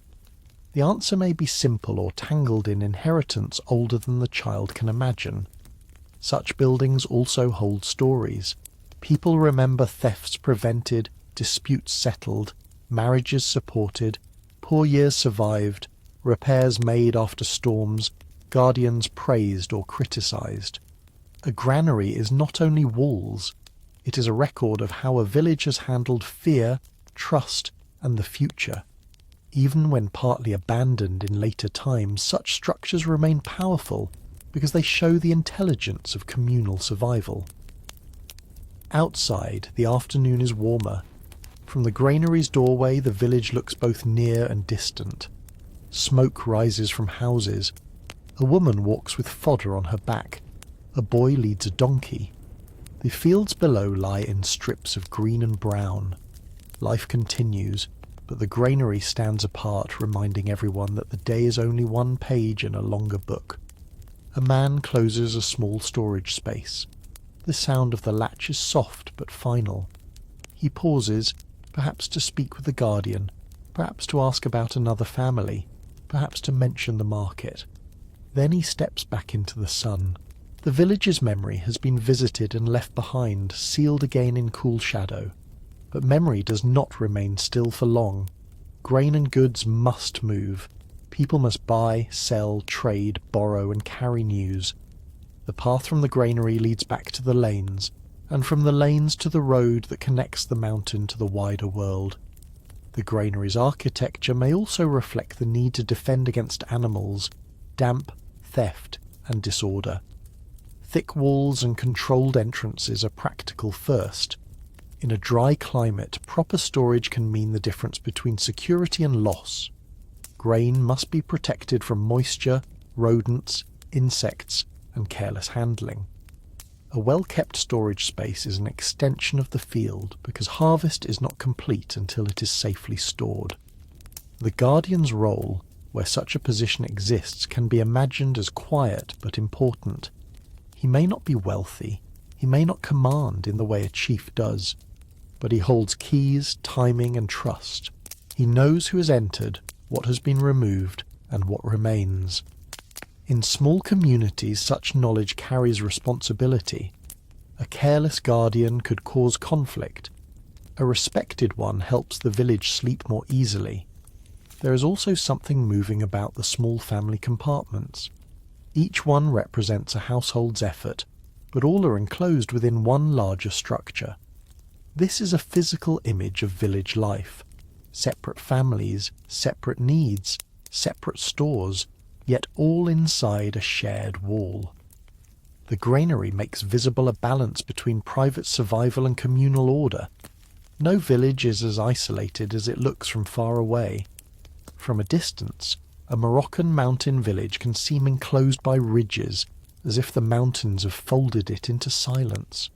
But paths cross those ridges. Mules climb them, donkeys descend them, men and women walk them, traders use them. Pilgrims, relatives, shepherds, craftsmen and messengers follow them. Goods move slowly, but they move. News moves with them. The market road may be nothing more than a track of dust and stone. It begins near the village, passes fields, crosses a stream, climbs, and disappears. On market days, it becomes busier. People leave before the heat grows too strong, carrying what they can sell or exchange: eggs, wool, butter, herbs, nuts, animals, woven goods, or small amounts of produce.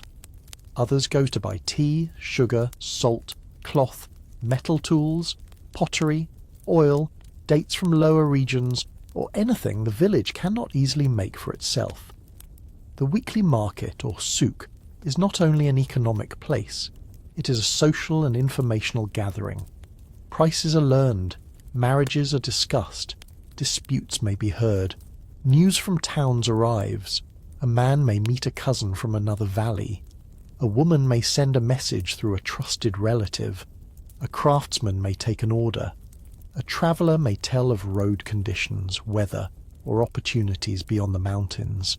For the person preparing to leave the village, the road begins the night before or early in the morning. Goods must be packed, an animal must be fed and loaded, ropes must be checked, bread must be wrapped for the journey. If the market is distant, the traveller may carry water, clothing for changing weather, and a plan for where to rest. Mountain travel rewards preparation. A mule stands in the lane while a man balances two loads. One side might hold a sack of walnuts or almonds, the other a woven bag with smaller goods. A donkey may carry fuel, produce, or empty containers to be filled with market purchases. The animal shifts impatiently, not because it understands trade, but because it knows the road. Those who stay behind also participate in the market through instruction. A woman may remind the traveller to buy sugar if the price is fair, or thread of a certain colour, or salt, or a metal part needed for repair. An older man may ask for news from a relative. A child may hope for something sweet, though no one promises it. The road carries the desires of the household even when only one person walks it. When the traveller returns in the afternoon or evening, the village gathers information before goods are fully unpacked. What was the price of barley? Were there good animals for sale? Did anyone from the next valley come? Did the merchant have cloth? Did the road show signs of rain? Were the officials or tax collectors present in an older context? Did anyone bring letters? The market extends the village's senses beyond its valley. Trade also reminds us that traditional does not mean unchanging. Tea became common through trade. Sugar arrived through trade. Metal tools, cloth, dyes, tobacco in some periods, imported ceramics, and manufactured goods entered even remote places through networks of exchange. A mountain village might remain deeply rooted in local subsistence, yet still be connected to regional and wider economies. The past was not sealed off from movement. A trader arriving at the village may be welcomed cautiously or warmly depending on relationship and reputation. He might carry cloth, needles, spices, small metal goods, or news. He may know which households can pay now and which must wait until harvest. He may offer credit or avoid it. In small economies, trust is a kind of currency, but so is memory. A debt unpaid is remembered. A fair measure is remembered too. The market road also carries people away. Young men in later periods might seek seasonal work outside the village. Relatives might marry into another valley. Religious students might travel to study. Craftsmen might move where work is needed. The village remains home, but home is not a prison. It is a centre from which people depart and to which they may return with stories, money, goods, or changed habits.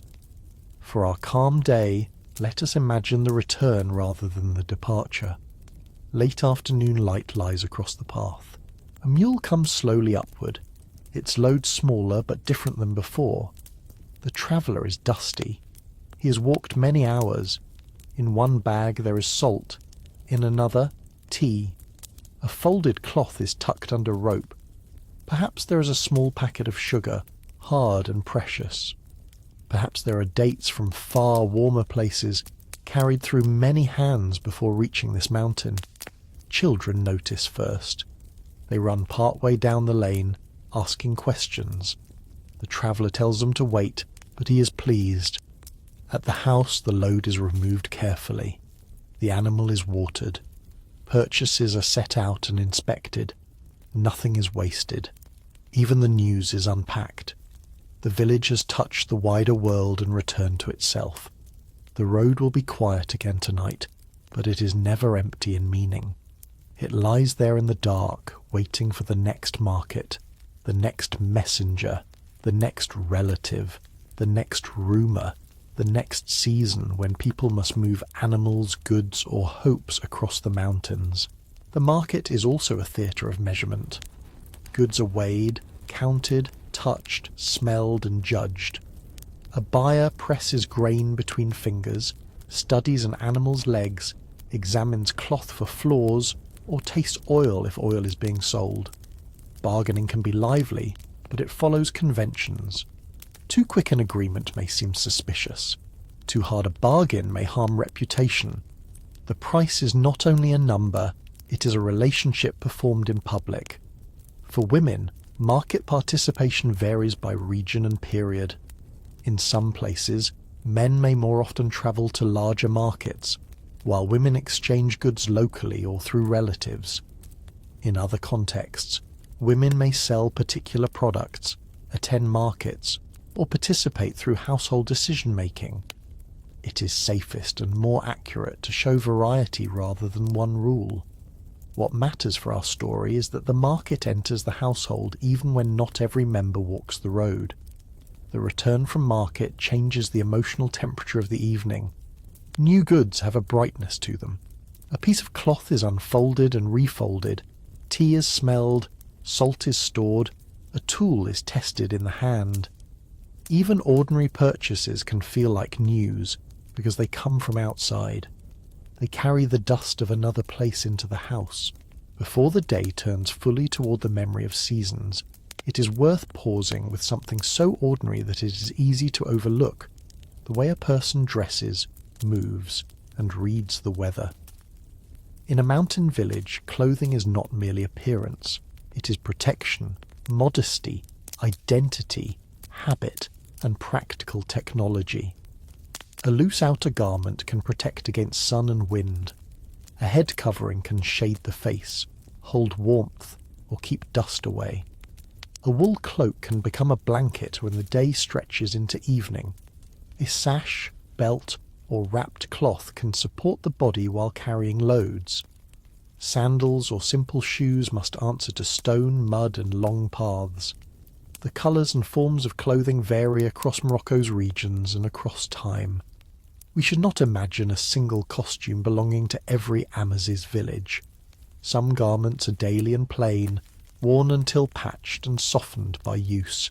Others are brought out for ceremonies, visits, weddings, festivals, or market days when a household wants to appear with dignity. Jewellery, when worn, can be decorative, protective, symbolic, or a store of value depending on context. A necklace, fibula, bracelet, or head ornament may carry family meaning as well as beauty. A young woman adjusting her headscarf before stepping into the lane is doing more than preparing to be seen. She's preparing for wind, sunlight, labour, and the social world. A man wrapping himself against the morning cold is thinking of the field, the path, the way the air will change once the sun rises. A child learns how to tie, fold, and carry cloth by watching. Clothing is one of the first lessons in how to live inside a climate. Weather signs are read in the same bodily way.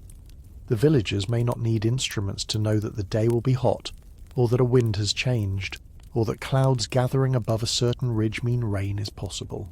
An elder might notice the smell of dampness before anyone sees clouds.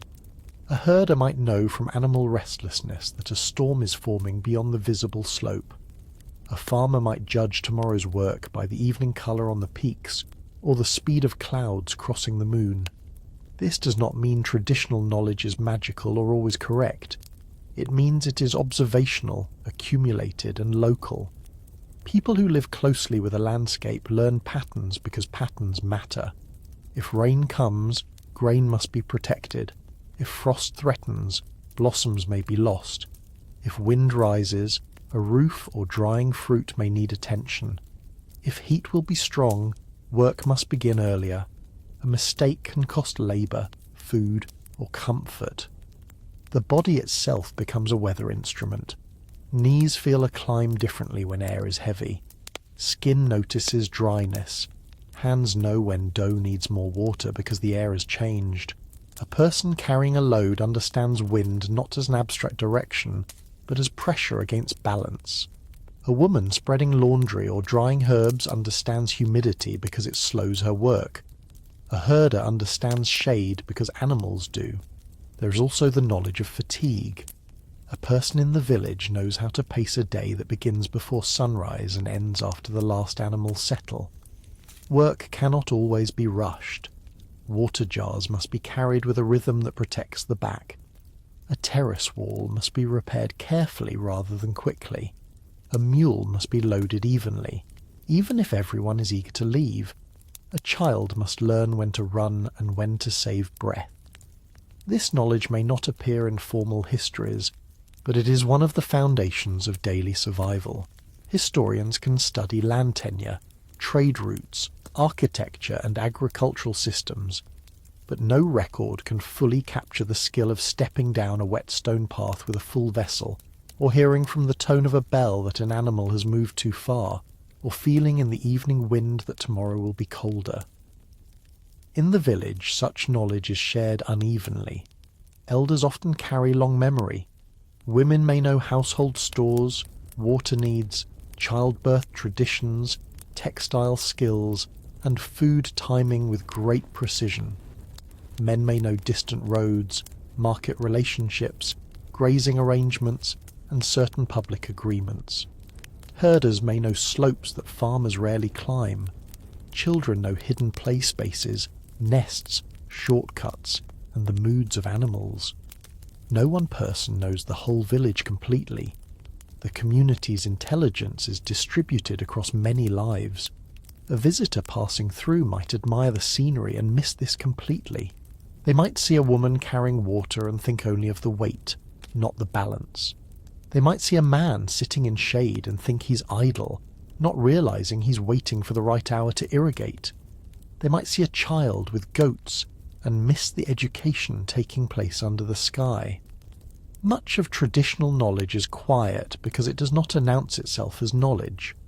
As the afternoon continues, this body knowledge guides the village almost invisibly. A doorway is shaded with cloth. A load is shifted before it strains the animal. A field worker drinks before thirst becomes weakness. An older woman moves a jar to a cooler corner. A herder begins descending before the light fails. A child is called indoors because the air has changed. The village survives not only through grand customs, but through these tiny adjustments. They are the intelligence of habit, and habit, when shaped by generations, becomes culture. By late afternoon, a single day begins to open into the memory of many days. The village we are following is living through one gentle season, but every task carries the trace of another. When a farmer checks a channel, he's thinking of winter snow. When a woman measures grain, she remembers harvest. When a herder watches the slope, He knows which pasture was good last year and which should be rested. When someone gathers fuel, cold evenings are already present in the mind. In the mountains, seasons are not decoration. They decide the limits of life. Winter may bring snow to higher elevations, closing paths, feeding future streams, and keeping people close to houses. Spring brings meltwater, new growth, planting, blossoms, and the urgent repair of damage left by cold and rain. Summer can bring heat and dryness, making irrigation precious and shade necessary. Autumn is the season of harvest, storage, nuts, fruit, and preparation for the cold that will return. The terraces remember winter in their walls. A freeze can loosen stones. Heavy rain can cut channels into paths. Snowmelt can be generous or destructive depending on how it arrives.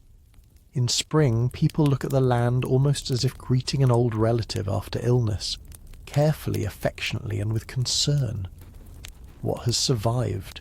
What needs mending? Which tree has flowered? Which channel is blocked? Which field can be planted first? Planting is an act of trust, but it is not blind trust. Seeds are placed according to knowledge, soil, water, past results, family need, and the advice of elders. Barley might be valued for its hardiness. Wheat may be planted where conditions allow. Vegetables fill irrigated spaces. Trees stand as slower companions to annual crops. Every planting decision is shaped by hope and caution. Summer narrows the world around water. The channels become more important than ever. A person may walk early or late to avoid heat. Animals are guided toward grazing with attention to distance and shade. Children learn where not to waste water. The fields that remain green seem almost miraculous against the dry slopes. The village becomes an island of cultivation held together by channels, labour, and the memory of snow. Autumn changes the sound of the village. Grain is cut, carried, threshed, winnowed, stored. Nuts fall. Figs may be dried. Fruit is sorted. The granary receives what the fields have given. The air becomes full of dust, chaff, conversation, and relief. Harvest is work, but it is also measurement. It tells the truth about the year. A good yield may loosen the atmosphere of a household. A poor one may tighten it. Winter brings another kind of intimacy. Houses close against cold. Animals may be kept near or inside lower spaces. Wool blankets become essential. Stored grain is used slowly. Stories become longer. Snow on the high ridges makes the world feel both beautiful and unreachable. A person may step outside at night and hear almost nothing, the village muffled by cold and darkness. In such moments, the mountains feel very old. Seasonal movement of animals may also shape the year. In some high Atlas areas, livestock use higher pastures during certain times, while cultivated fields and lower areas serve other purposes. Local rules may regulate when common grazing areas can be entered. These systems are sometimes described through the idea of Agdal, a managed seasonal reserve. The details are not identical everywhere, but the principle is important. The mountain is not open randomly. It is used through knowledge and restraint. The year also affects social life. Weddings may be timed with agricultural cycles. Market visits may increase or decrease. Relatives may return during certain seasons. Repairs may be made before winter or after spring damage. Religious festivals, local saints' days, and family ceremonies shape the calendar alongside fieldwork. The village year is not only agricultural, but spiritual and social. As the afternoon sun lowers, an older woman sitting near a doorway might remember many seasons without saying so. She has seen good springs and bad ones, weddings and funerals, children born and children leaving, walls collapse and rise again, animals lost and herds rebuilt, fields divided and reunited, roofs repaired, patterns woven, bread baked so many times that the number is meaningless. Her memory is not written in a book, but it is history all the same. The mountains encourage this long view. They change slowly, yet they make daily life uncertain. A ridge may look the same for a century, while the water below varies from year to year. A terrace wall may last decades if maintained, then fail in one storm. A family line may remain in a house, while individual lives pass like shadows across the roof. The village exists between endurance and change. For the listener, this is a soft place to rest in the story. The single day has become larger without becoming louder. Morning water has become winter snow. A loaf of bread has become last year's harvest. A shade tree has become a child's future memory. The return of animals at sunset will become part of the same cycle, repeated so often that it feels timeless, though it is always made again by living hands. The light is warmer now. The fields begin to lose their sharpness. The day is turning toward evening. From the higher slopes, bells begin to descend. The seasonal calendar also shapes emotion. Spring may feel hopeful but anxious, because promise is not yet harvest. Summer may feel abundant in light but demanding in water. Autumn may bring relief mixed with the pressure of storage. Winter may bring closeness, storytelling, and the worry of supplies. A village does not experience the year as a series of pretty scenes. It experiences the year as changing obligations. Festive days interrupt ordinary time. A wedding, a birth celebration, a religious holiday, or a local gathering can bring music, special food, visiting relatives, and clothing saved for important occasions. These events are not the focus of our single quiet day, but they echo in the background. A blanket being woven may be intended for a bride. Grain being stored may help feed guests months later. A market purchase may prepare for a ceremony. Memory is seasonal too. People often remember events by agricultural markers. The year of heavy snow, the spring the channel broke, the harvest when the walnuts were abundant, the summer the spring ran low, the winter a relative returned. Instead of abstract dates, lived memory may attach itself to weather, crops, animals, and family events. This gives time a local texture. Evening enters the village through sound. First come the bells, faint and scattered on the slope. Then comes the call of a herder. Then the animals appear in a line that's not quite a line. Goats stepping quickly, sheep bunching together, a dog circling, a child waving a stick without much force. Dust rises around their feet and glows in the low sun. The village, which had been spread across fields, shade, paths, and rooms, begins to gather itself again. This is one of the most peaceful hours of the day, though it is still full of work. Animals must be counted, watered, fed, separated, milked if appropriate, and settled. A missing goat would matter. A limping animal must be noticed. A tired donkey needs its load removed and its back checked. The return from pasture is not only picturesque, it is inspection. The household's wealth has walked out into the world and must be received back carefully. Children often love this hour because the village becomes active and visible. They run along the lane, pretending to help, naming animals, laughing when a goat pushes where it should not. Someone tells them to move aside. Someone else laughs. A little dust clings to their legs. The animals know their doors better than strangers might expect. They turn toward the proper stable or enclosure, guided by habit, hunger, and the hands that know them. Smoke rises from the houses again. Morning smoke was thin and cold. Evening smoke is warmer, thicker, tied to the promise of rest. Fires are lit for bread, soup, tea, or a simple evening meal. The smell spreads slowly through the lanes. Wood, dung fuel, vegetables, grain, and the mineral scent of clay warmed by the day's sun. The walls glow red and gold. The mountains behind them darken by contrast. A woman at the doorway receives a bundle of fodder. Another pours water into a trough. A man lifts a saddle from a mule and sets it against the wall. The mule lowers its head with the relief of an animal whose work is done. A child tries to carry something too heavy and is given a smaller task. Evening is full of such adjustments. Everyone must be useful, but usefulness is measured according to age and strength. In the fields below, the last irrigation of the day may still be happening. Water in evening light appears darker, almost blue. A farmer walks the channel one final time, making sure the flow is directed properly before night. He may close an opening with mud or stones. He may leave another to run for a household whose turn comes late.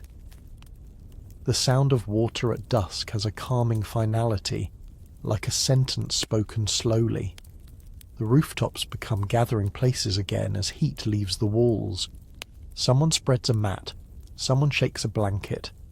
A woman sets a tray down and calls inside. The sky above the ridge changes from pale gold to rose, then to a deeper blue. The first evening star appears before the last colour has left the west. In a place with little artificial light, the sky is not background.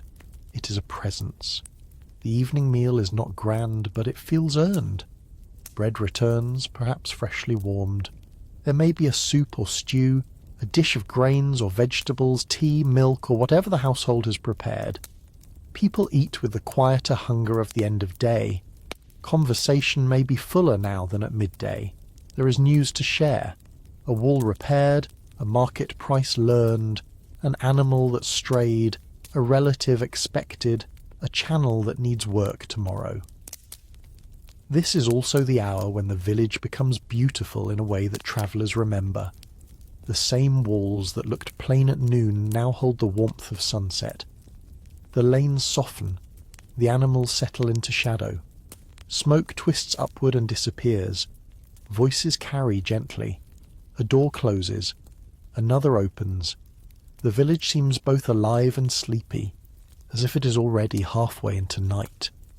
But beauty here is not separate from labour. The red wall glows because someone built it, repaired it, plastered it, and will repair it again. The bread smells good because someone planted, harvested, ground, kneaded, and baked. The animals sound peaceful because someone walked with them all day. The water murmurs because channels were dug and cleared. Evening gives grace to work, but it does not erase it. An older man sits near the doorway, watching the last light. He may not speak. Perhaps he is tired. Perhaps he is listening to the animals settle. Perhaps he is thinking of another evening years ago, when he sat in the same place beside someone now gone.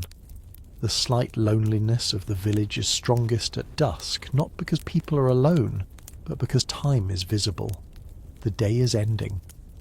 Another has passed into memory. A child, freshly sleepy, leans against a wall. The stone is still warm from the sun. A woman gathers cups. A herder checks the latch one more time. The sky deepens. The village slows. Soon the lamps will be lit and the old stories may begin. Light changes the meaning of colour at sunset. Earth walls that seemed plain in afternoon glare become warm and almost luminous. Wool garments take on deeper tones. Dust in the lane turns golden. Even the animals seem gentler in the lowering light, though they are simply tired and hungry. This is the hour when a painter might linger, but the villagers move through it practically because evening tasks must be finished before dark. The return of animals also brings accounting, not necessarily written accounting, though records may exist in some contexts, but the counting of eyes, hands, and memory. One goat, another, a lamb that should stay close to its mother, a donkey's load, a rope, a tool, a child. The household gathers not only possessions but attention, making sure the day has not left something behind. When the first stars appear, the village's sense of distance changes. The market road becomes less inviting. The fields become harder to read. The mountain paths belong more to animals, wind and memory. People turn inward. Doors matter more. Lamps matter more. Voices lower. The world has not become dangerous in a dramatic way. It has simply become large and dark, and the house becomes the proper place to be. Night does not fall suddenly in the mountain village. It gathers. The first darkness settles in the lanes, where the walls stand close and the sky is only a narrow strip above. Then it fills the spaces between houses. Then it climbs the slopes and covers the terraces, hiding the careful walls, the channels, the trees, and the fields that held so much attention during the day. By full night, the valley below is mostly sound and memory. Inside the houses, lamps create small circles of light. A flame is not just illumination, it is company. It touches the edge of a cup, a face, a folded blanket, a clay wall. Beyond the circle, shadows deepen. People sit closer than they did in daylight. The room that worked all day becomes a place of listening. Stories may begin casually. An elder mentions a winter long ago. Someone asks whether the snow really reached the height of a certain wall. A child asks a question and is told to be quiet, then later receives the answer anyway. A traveller's news from market becomes a story. A family memory becomes a lesson. A tale of a saint, a wise ancestor, a clever animal, or a difficult journey may be told, depending on local tradition and the mood of the room. Oral storytelling is not merely entertainment. It preserves values, humour, warnings, genealogies, landscape knowledge, and the emotional shape of a community. But it is also simply pleasant. A voice in a dim room can make the night feel held. The listener does not need to remember every word. The rhythm is enough. Outside, the animals are quieter now. A goat shifts against another. A donkey sighs. A dog barks far away.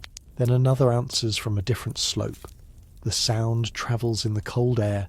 Then silence returns, deeper for having been interrupted.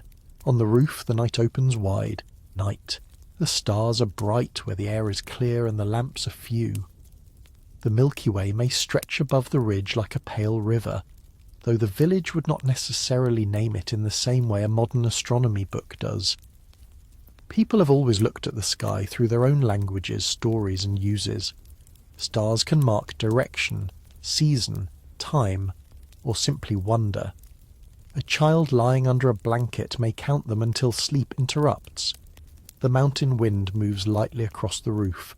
It carries cooler air from the high slopes. Blankets are pulled closer. Someone speaks softly so as not to wake the younger children. Another person listens without answering. The day's work has made speech unnecessary in some moments. Rest has its own language. The village at night feels far from the large movements of history, but that feeling is not entirely true. Even quiet villages are touched by wider worlds. Trade, religion, migration, drought, taxation, conflict elsewhere, changing tools, changing roads, changing markets. Yet at this hour, those forces are distant. What is near is the roof, the blanket, the breathing of family, the smell of smoke in wool, and the dark line of the ridge against the sky. A person may rise once more to check a door or animal. The latch is touched, the stable is listened to, the embers are banked, water is covered, a tool is moved inside. These small acts close the day properly. They create the feeling that the house can sleep. The terraces below are invisible now, but water may still move through a channel. Its sound is very soft, the kind heard only when the village has quieted. That water will continue after people sleep. It will find the lower field, darken the soil, and move on. In the morning, someone will check it, as if continuing a conversation paused overnight. Inside, the stories grow shorter. A child has fallen asleep before the ending. An older woman adjusts the blanket over them. A man's voice slows. Tea glasses sit empty. The lamp burns lower. The room has become a shelter again, not from danger in any dramatic sense, but from cold, darkness, and the vastness of the mountains. There is comfort in such closure. The day didn't need to be extraordinary. It contained water, bread, fields, animals, handwork, neighbours, memory, trade, seasons, sunset, and stars. That is enough. For most people in most times, history was made from enough.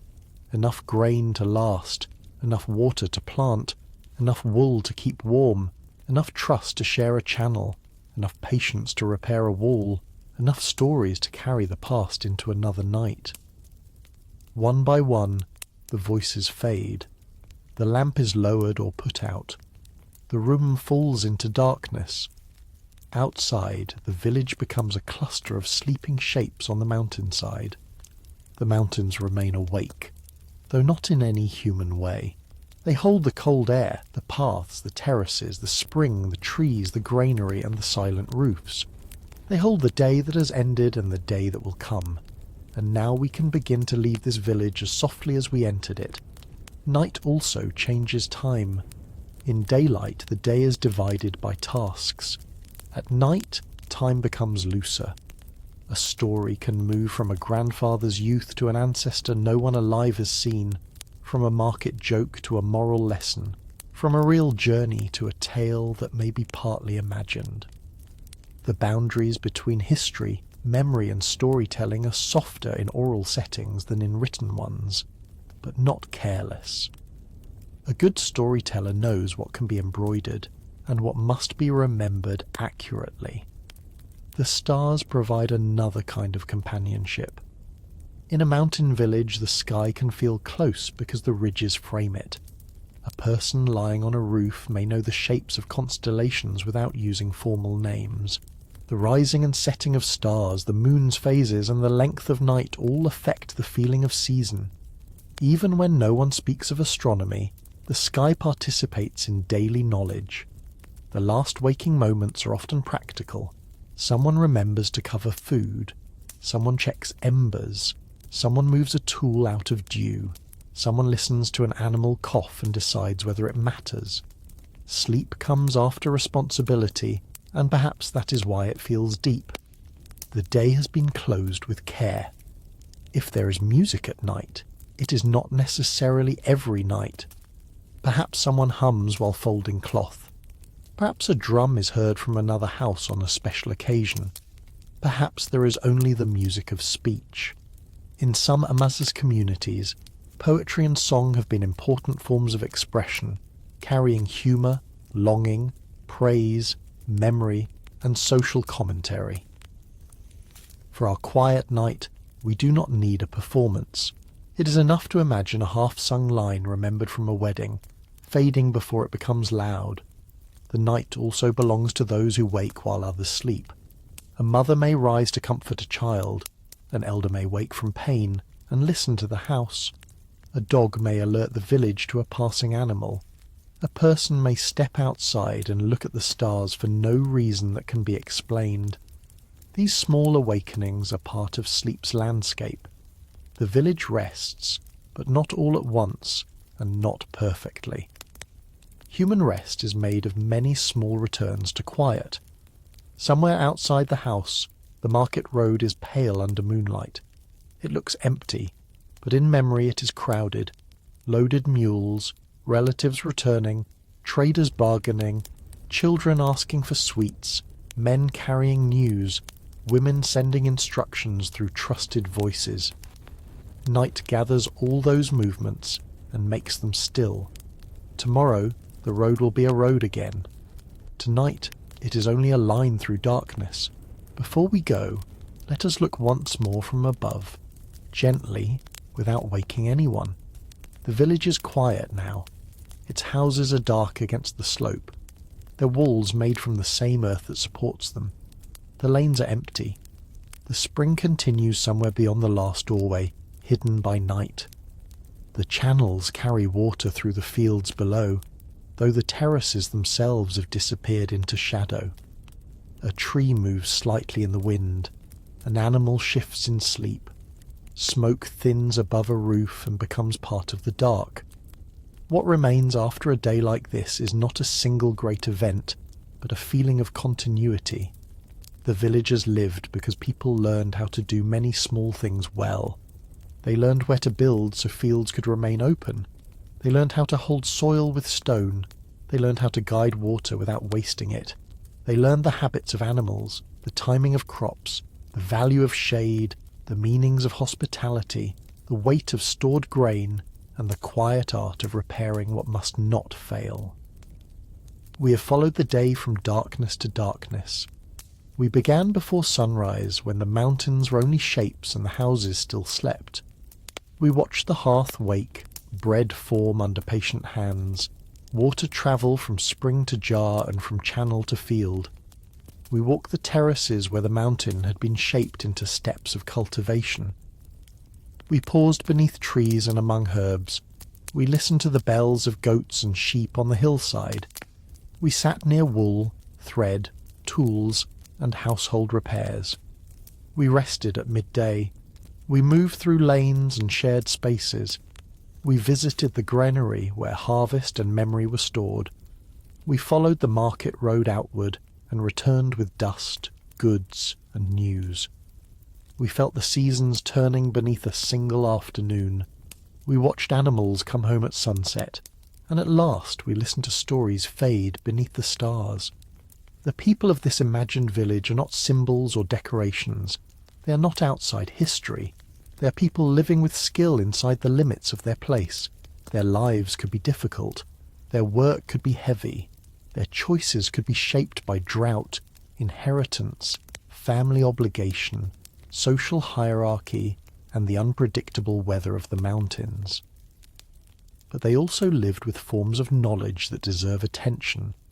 How to read land, how to share water, how to make a home from local earth, how to turn wool into warmth, how to carry memory without writing everything down. A calm history does not need to pretend that the past was easier than the present. It only asks us to slow down enough to notice the human care inside ordinary things. A loaf of bread is not small when you understand the field behind it. A jar of water is not simple when you understand the spring, the path, and the hand that carried it. A terrace wall is not merely a wall when you understand how much soil it protects. A village is not just a cluster of houses when you understand the agreements, stories, and daily labour that hold it together. Now the night is deep. The rooftops are still. The child who listened to the story has long since fallen asleep. The herder dreams without bells.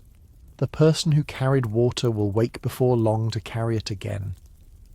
The old granary waits in silence. The market road lies pale under starlight. The mountains keep their watch.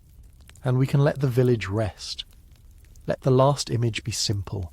A small house on a quiet slope, a clay wall cooling under the stars, a blanket drawn close, and beyond it all, the dark outline of the Atlas Mountains holding the night. If your own room is quiet now, you might let the sounds of this imagined village fade into it. The water channel becoming a distant hum, the goat bells becoming the rhythm of your breathing, the hearth becoming warmth under a blanket, the terraces becoming steps down into sleep. History does not need to remain outside us. Sometimes it becomes a soft landscape where the mind can rest, and perhaps, as you drift towards sleep, you can carry one simple thought from this village, that ordinary days are not empty. They are full of patterns, hands, paths, decisions, and kindnesses too small to become famous. Most of history passed this way, quietly, in places where people did what needed doing and watched the sky at the end of the day. The next morning, if we stayed, would not be identical. A different field might need water, a visitor might arrive, a cloud might form over the ridge, a child might be sent on a longer errand, a tool might break, a neighbour might ask for help. Yet the deep rhythm would remain. Wake, tend, carry, mend, share, remember, sleep. This is what makes the village feel both particular and timeless. It is made of change, but the changes move within a pattern old enough to feel steady. The last sound may be water, or wind, or nothing at all. The village does not need to explain itself.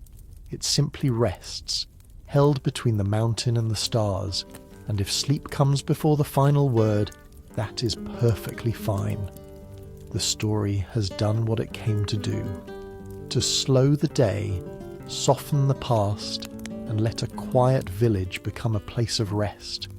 Thank you for spending this quiet day here. Sleep well, wherever you are listening from. Good night.